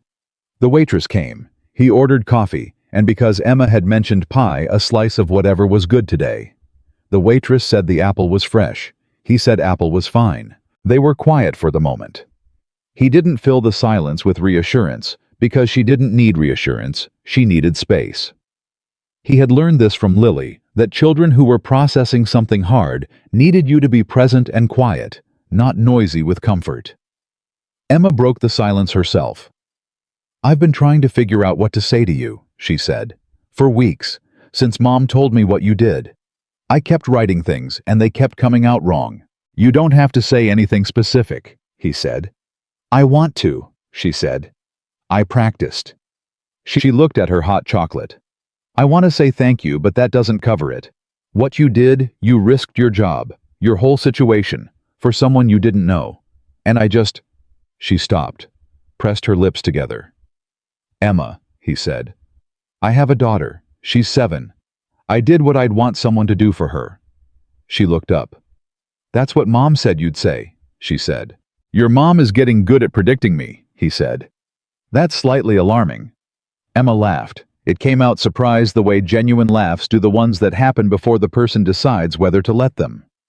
It was short, but it was real, and Daniel thought it was the best sound he'd heard all week. She sobered up quickly, but the laugh had changed something in the air between them. Loosened it. "I wrote a statement," she said. "For the court thing. I wrote it myself. Mom wanted to help and I said no." "I heard," he said. "I think that was the right call." "It took me 3 days," she said. "I kept stopping because—" She paused. "Because I kept second-guessing whether what happened was actually what happened. Like maybe I was wrong about it. Maybe it was fine and I just—" She stopped again. Her jaw was tight. "That's not you being wrong," he said quietly. "That's what it does to people. That's what that kind of thing is designed to do, make you uncertain about what you know." She looked at him. "Mom said something like that," she said. "The advocate said something like that. But when you say it, it's different." "Why?" he said. "Because you heard it," she said. "You were there. You know what happened, and you're telling me I'm not wrong." He held her gaze. "You're not wrong," he said. "About any of it." She exhaled. Something in her shoulders dropped, fractionally barely visible, but he saw it. The specific physical release of a person who has been holding a weight they weren't sure they were entitled to put down. The pie came. He ate some. She watched him eat it. "Is it good?" she asked. "It's excellent," he said. She picked up her fork and took a bite of his pie without asking, which was the most 16-year-old thing she'd done, and which told him more about who she was underneath the last several months than anything else could have. "That is good," she said. They sat there for another 40 minutes. They talked about things that were not the investigation, and not Richard Calloway, and not the formal process moving through the legal system. They talked about school, about what she was reading, about whether she wanted to go to college on the East Coast or stay in the Pacific Northwest. He told her about Lily. She laughed again at the 9:15 p.m. one more chapter story, the same real laugh, less surprised this time. When they stood to leave, she said, "Can I ask you something?" "Sure," he said. "Are you scared?" "Scared in the new job. Walking into rooms where nobody used to look at you." He thought about it honestly. The same honest answer he gave Victoria in the elevator. "Every day," he said. "But you do it anyway," she said. "Every day," he said. She stood there for a moment. "I'm going to do that too," she said, "with the statement, with whatever comes next."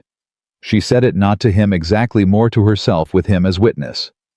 The way people make promises that need a witness to become real. "I know you are," he said.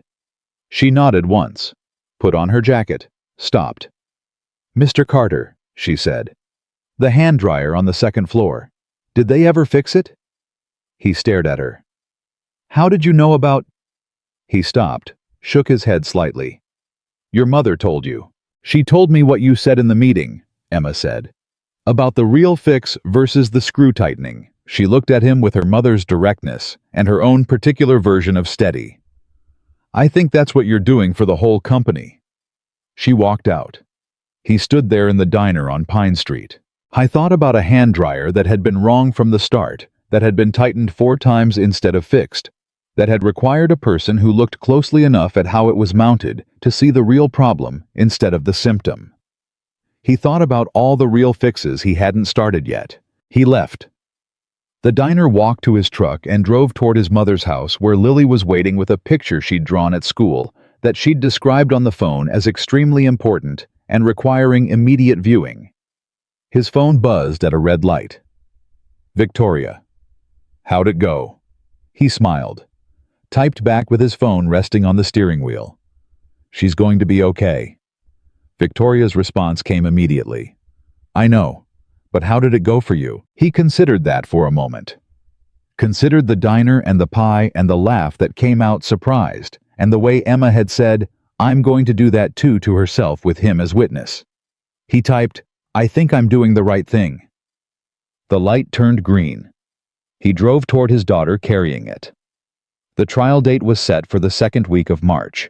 Daniel learned this not from Patricia Green, who had become a reliable relay between the legal process and his awareness of it, but from Emma herself, via text at 7:43 on a Tuesday morning while he was standing in the school drop-off line with Lily in the back seat asking him whether dolphins slept. They do, he said, with half their brain at a time. That's unfair, Lily said. I want to sleep with half my brain. His phone buzzed. He glanced at it. Emma's name. March 14th. Mom just told me. I wanted you to know before you heard it somewhere else. He typed back quickly, one-handed. Thank you for telling me. How are you? Her response came before he finished the drop-off loop. Scared. But the other kind of scared. The kind where you do it anyway. He sat with that for a moment. Then he typed, that's the right kind. He drove to work. The building had changed in the 3 months since he'd taken the new role, and the change was the kind that happened underneath the surface before it became visible on top. He could feel it in the conversations people now started with him in break rooms and hallways. Not the conversations of people performing openness for an authority figure, but the conversations of people who had quietly recalibrated their sense of who was listening and had decided to test whether the listening was real. He made it real every time. He followed up. He documented. He brought things upstairs. He sat in meetings with David Park and Christine Abbott, and twice with Victoria directly, and he put the ground-level picture on the table next to the executive picture and asked the room to look at both simultaneously. It was slow. It was not slow enough to be discouraging, but it was slow in the way that real change is always slow, in the way that a hand dryer properly remounted, instead of just retightened, was slow, because the real fix took longer and required a different kind of attention. He was patient. He had been patient his whole life. He was good at it. The junior colleague. Erin had flagged her name was Maya. He knew this now because she had come to him herself 2 weeks after Erin's conversation and had sat across from his desk with her hands folded in her lap and talked for an hour with the careful, controlled delivery of someone who had been rehearsing this conversation for a long time and was finally allowed to have it. Maya was 27 years old, a software developer, and she had spent 8 months convincing herself that the erosion she was experiencing was her fault. 40 minutes into the conversation, she'd said with a kind of exhausted wonder, I thought I was just bad at my job. You're not bad at your job, Daniel said. Your code reviews from before last year don't match the pattern of someone who's bad at their job. She stared at him. You looked at my code reviews. I looked at your trajectory, he said. Before and after. The before looks different from the after. She was quiet for a moment. Nobody's ever looked at my trajectory, she said. They should have, he said. That's on us. That's on the culture we built before we started fixing it. Maya's situation had been formally addressed by mid-February.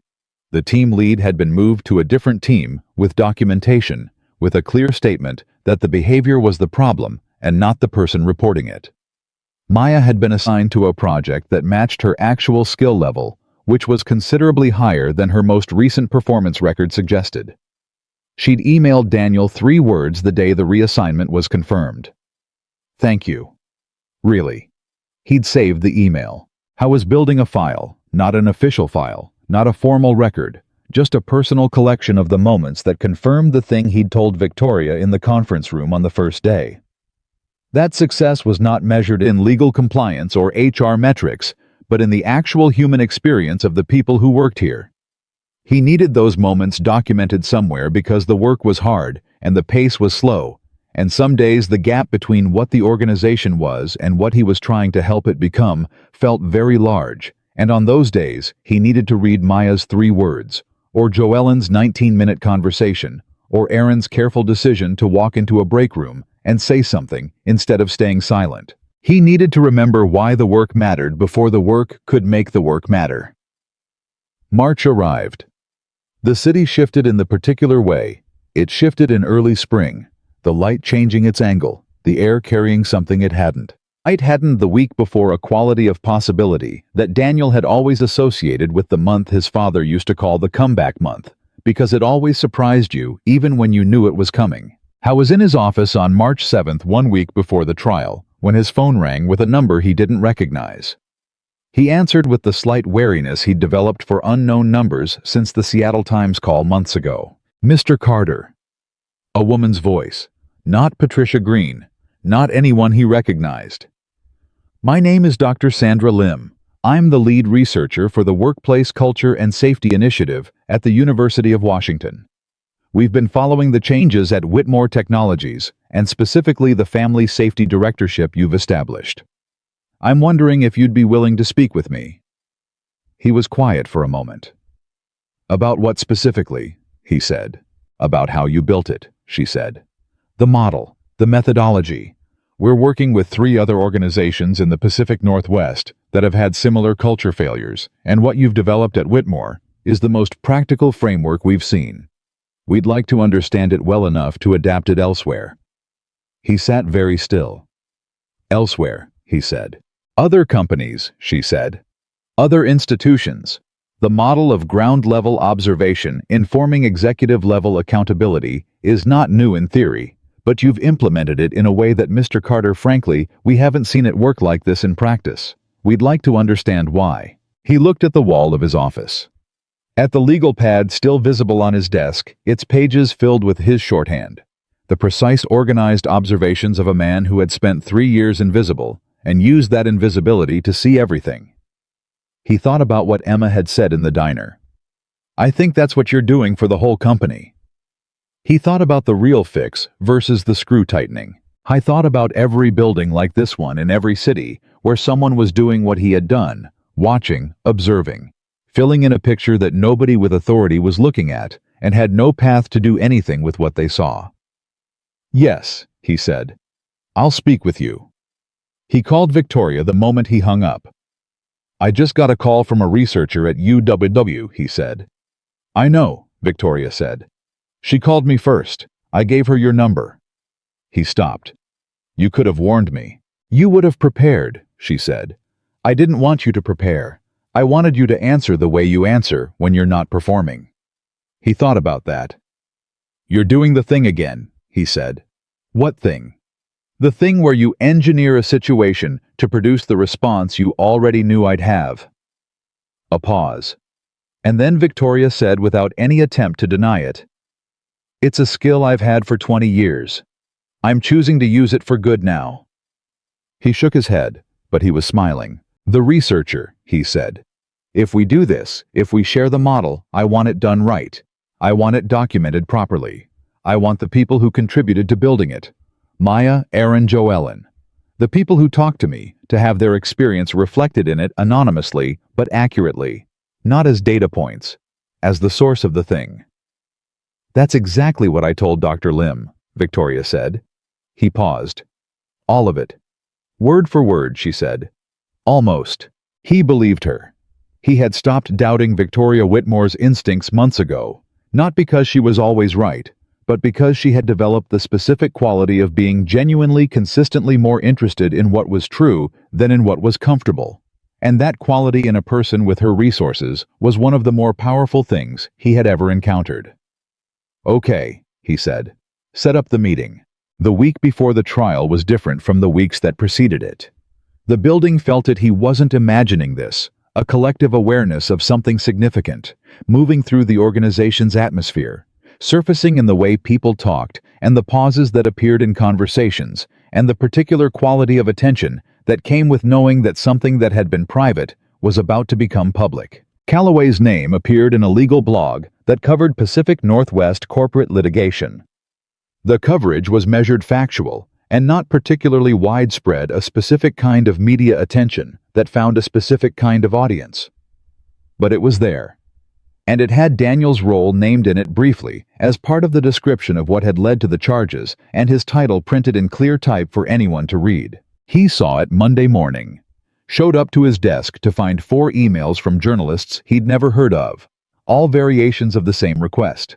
He forwarded all 4 to Victoria's communications team without responding and went back to work. At 11 a.m., he had a conversation with a woman named Grace from the 6th floor administrative team who had come to his office to tell him something she'd been sitting on for 6 weeks.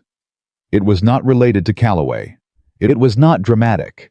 It was about a process on her team that quietly excluded certain employees from advancement opportunities in a way that was technically policy compliant and genuinely unfair, and Grace had seen it and known it and said nothing, because the policy was the policy, and nobody had ever suggested that policies could change. "Policies can change," Daniel said. "I know that now," Grace said. He built the documentation while she sat there, walked her through exactly how the escalation process would work, told her what she could expect, and approximately when, and made sure she left his office, knowing that what she'd said had not disappeared into a system, but had been received by a person. She shook his hand at the door. He closed it behind her and stood there for a moment. I thought about how many Graces existed in buildings like this one, in every city, in every industry. People who had seen the policy that wasn't right and had no mechanism to say so, and had eventually stopped seeing it at all, because the seeing without the saying was its own kind of damage. He went to the window, looked at the city below. He had stood at the bottom of this building once and thought, I could work here. He had cleaned it from the ground up for 3 years. Now he stood above it and still looked down. Not because he had risen above the people below, but because looking down was where he had learned to see, and he was not going to unlearn that ever. His phone buzzed. Lily threw his mother's phone again. "Grandma says you are a big deal now." "Are you a big deal now, Daddy?" He typed back immediately. "Tell Grandma to stop saying that. Are you doing your homework?" A pause. Then, some of it. "Finish it, shit. I'll be there by 6. Okay. Daddy? Yeah, bug. I'm proud of you."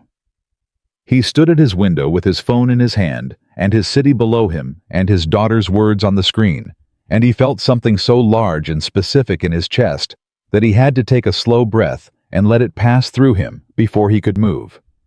Then he put the phone in his pocket and got back to work.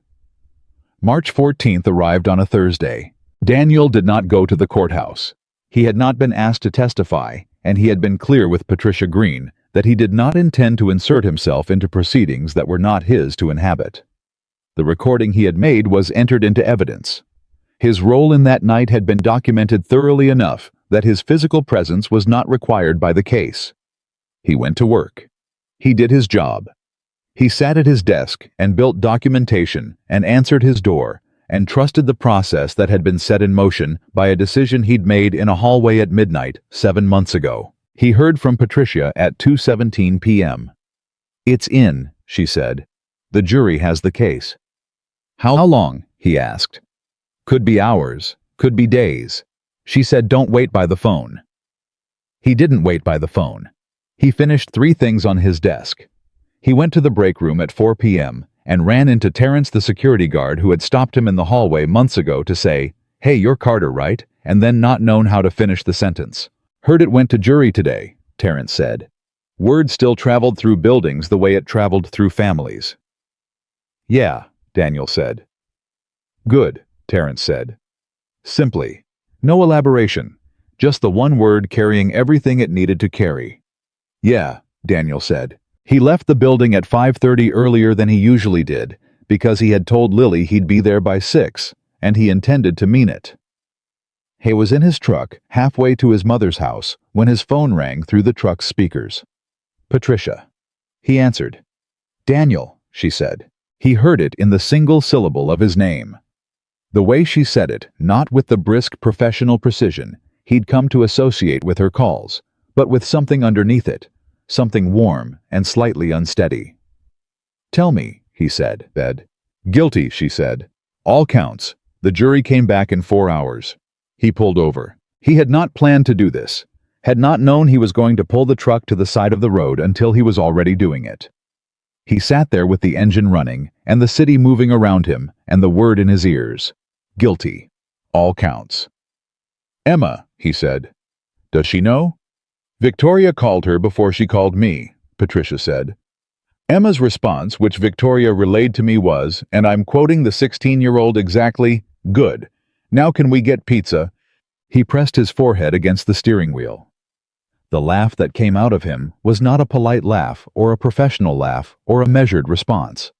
It was the kind of laugh that comes from somewhere below decision, the kind that arrives because the tension that has been building for 7 months suddenly has nowhere left to go and the body finds the nearest available exit. He laughed until his eyes watered. Sitting in his truck on the side of the road in Seattle at 5:47 p.m. on a Thursday in March.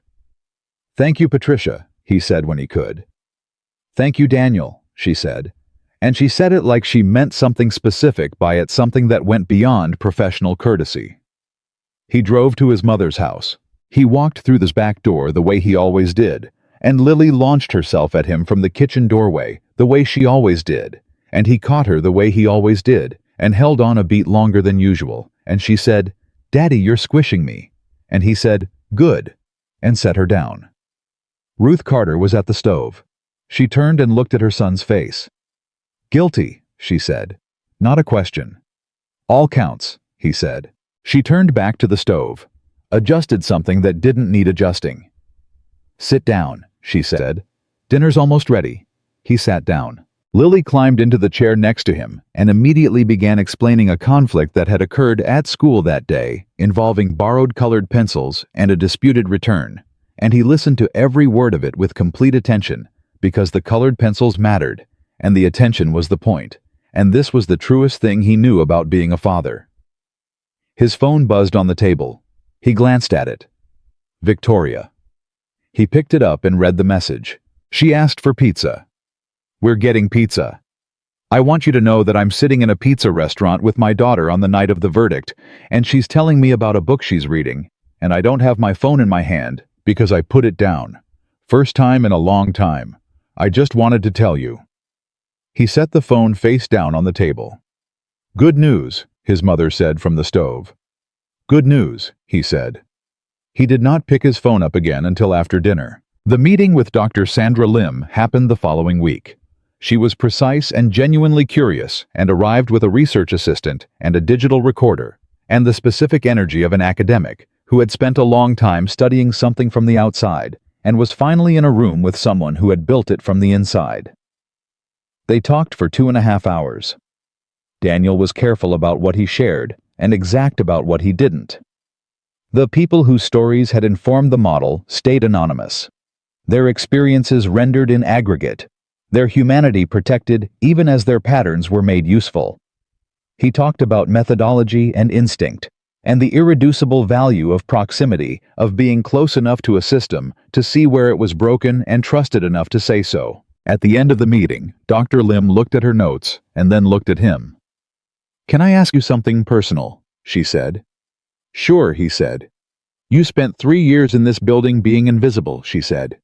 And now you're sitting in an 8th-floor office being consulted by researchers and running meetings with senior leadership. Which one feels more like you? He looked at her. I thought about it in the way he had thought about Victoria's question in the elevator. honestly without the impulse to give the answer that sounded right. Both, he said. The difference is that now the things I see can actually go somewhere. She wrote that down. That, she said, is the sentence I'm going to put at the front of the paper. He had one more conversation before the day was out. One he hadn't anticipated from a direction he hadn't been watching. I was getting ready to leave for the day when his door opened and Greg Pullman walked in. Greg Pullman, who had watched clocks for 19 years and communicated profound professional dissatisfaction through sounds that weren't quite words, stood in Daniel's doorway with the expression of a man who had rehearsed something and was executing it under significant internal pressure. He was holding a manila envelope. "Greg," Daniel said. "Carter," Greg said. Then with visible effort, "Daniel." The use of his first name from Greg Pullman was so unexpected that Daniel sat very still waiting. "I wanted to give you something," Greg said. He crossed the room 3 deliberate steps and placed the envelope on the desk. "I've been working in building services for 19 years. I've had a lot of crew come through. Some of them were just doing the job. Some of them were more than that." He stopped, looked at the envelope. "You were more than that. I knew it. I didn't say it. That was on me." Daniel looked at the envelope. "What's in it?" "A letter," Greg said. "A formal one, for your file, saying you were one of the best workers I ever supervised. In case it matters later. In case someone ever needs to know." He straightened up. "For whatever it's worth coming from a shift supervisor." Daniel looked at Greg Pullman, at the rigid clock-watching, professionally dissatisfied man who had shared a building with him for 3 years and communicated through sounds that weren't quite words, and saw someone who had been paying attention the whole time and had simply not known what to do with it. "It's worth a lot," Daniel said. "Thank you, Greg." Greg nodded once, turned, walked to the door, stopped with his hand on the frame. "Your last 2 weeks," Greg said without turning around. "When you were transitioning, you left every supply room cleaner than you found it. You didn't have to do that." "Yes, I did," Daniel said. Greg nodded again. Left. Daniel sat with the envelope on his desk for a long moment. Then he opened it. Read the letter. It was formal and somewhat stiffly written, with the careful language of a man who communicated best in workplace policy, and had stretched himself significantly beyond that to say what he'd said in the doorway. But it was genuine. Every word of it was genuine. He put it in the folder. He'd been quietly building the folder with Maya's 3-word email and the conversation with Joellen and Aaron's decision to walk into a break room and say something. The folder that was not an official record, but a personal one. The evidence accumulating that the thing he was doing was real. 2 weeks later, he stood in front of a room of 47 people for the first training session. He had spent 3 days writing it, and 2 days unwriting the parts that sounded like training and rewriting them as conversation. He had refused the PowerPoint template David Park's team offered him, not because he had anything against PowerPoint, but because the thing he needed to communicate could not be put in slides without losing the texture that made it true. He stood at the front of the room with nothing in his hands except a single sheet of paper, his legal pad notes condensed, and he talked. He talked about the 3rd-floor bathroom and the flickering light he'd replaced twice before anyone with authority noticed. He talked about the gap between the stated culture and the lived culture and how that gap was where the damage accumulated. He talked about what it felt like to see something wrong and have no mechanism to say so, and how that feeling multiplied across hundreds of people in hundreds of buildings was not an individual failure, but a systemic one. He did not tell anyone what to do. He told them what he had seen. He told them that the most important question they could ask themselves every day was not what the policy said, but what the person next to them was actually experiencing. He told them that power and visibility moved in the same direction, and that the most accurate picture of an organization was always found in the people who had the least of both. He told them about Emma in the terms she had agreed to. She had reviewed his description of her in the training materials had approved. Every word had said, "Tell it right. Don't make me smaller than I am, and don't make me bigger than I am. Just tell it right." He had told it right. He watched the room's face while he talked about her, watched people connect the abstract principle to the specific human cost of ignoring it. Watched something shift in the room, the way something had shifted in Victoria's face the night she listened to the recording. He talked for 90 minutes. When he finished, the room was quiet. Then Christine Abbott, who was sitting in the third row with her arms crossed and her expression in the careful neutral she used as a professional default, uncrossed her arms and said, "I've been to a lot of trainings in 22 years. This is the first one I'm going to remember." The room exhaled. Questions came for 40 minutes after that. Real questions, not the performative engagement of people going through a compliance exercise, but the specific, sometimes uncomfortable questions of people who were genuinely reckoning with something. He answered them plainly. When he didn't know the answer, he said so. When an answer required someone in the room to sit with discomfort, he didn't rescue them from the discomfort. Victoria had attended. She sat in the back row and said nothing, which was the most disciplined thing he'd watched her do.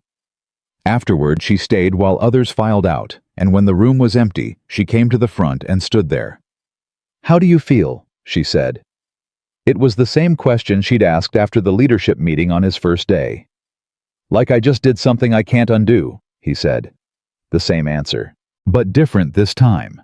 Not the weight of a door closing, the weight of one opening. "Good," she said. Then, "Emma wants to come back to the building." He looked at her. "She's ready," he said. "She says she wants to see it the way it is now, not the way it was." Victoria's voice was steady in the way. It was steady when something was not quite easy, but she had decided to say it directly. "She said she wants to meet the people you've been talking to, the ones who came forward. She said she wants them to know she sees them." He was quiet for a moment. "She's going to be remarkable," he said. "She already is," Victoria said. "She's been remarkable the whole time. I was just too far away to see it." He looked at her. "You see her now," he said. "I do," Victoria said. "I'm not going to stop." They stood there for a moment, the CEO and the former janitor, in an empty conference room at the end of an afternoon, and the silence between them had none of the weight it might have carried 7 months ago.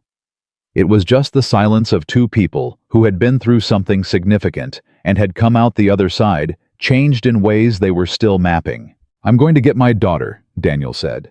"She has a thing at school tomorrow, a science presentation. She's been practicing her explanation of dolphin sleep on me for a week." Victoria smiled. "And? Dolphins sleep with half their brain," he said. "I now know more about this than any parent should." She laughed.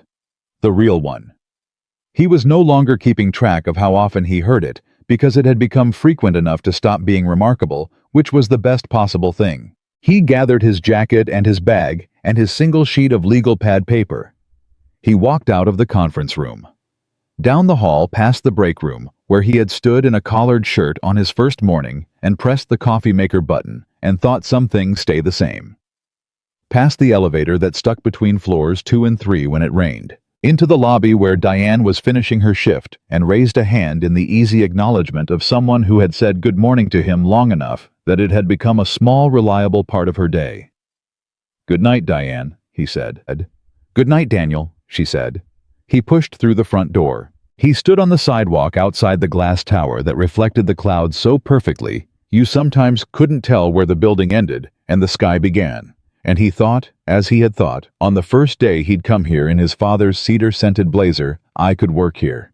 Not in the way of ambition, not in the way of a rival. In the way of a man who understood now completely and without reservation that the work he was built for had been here the whole time, waiting in the spaces where no one thought to look, asking only for someone patient enough to look anyway.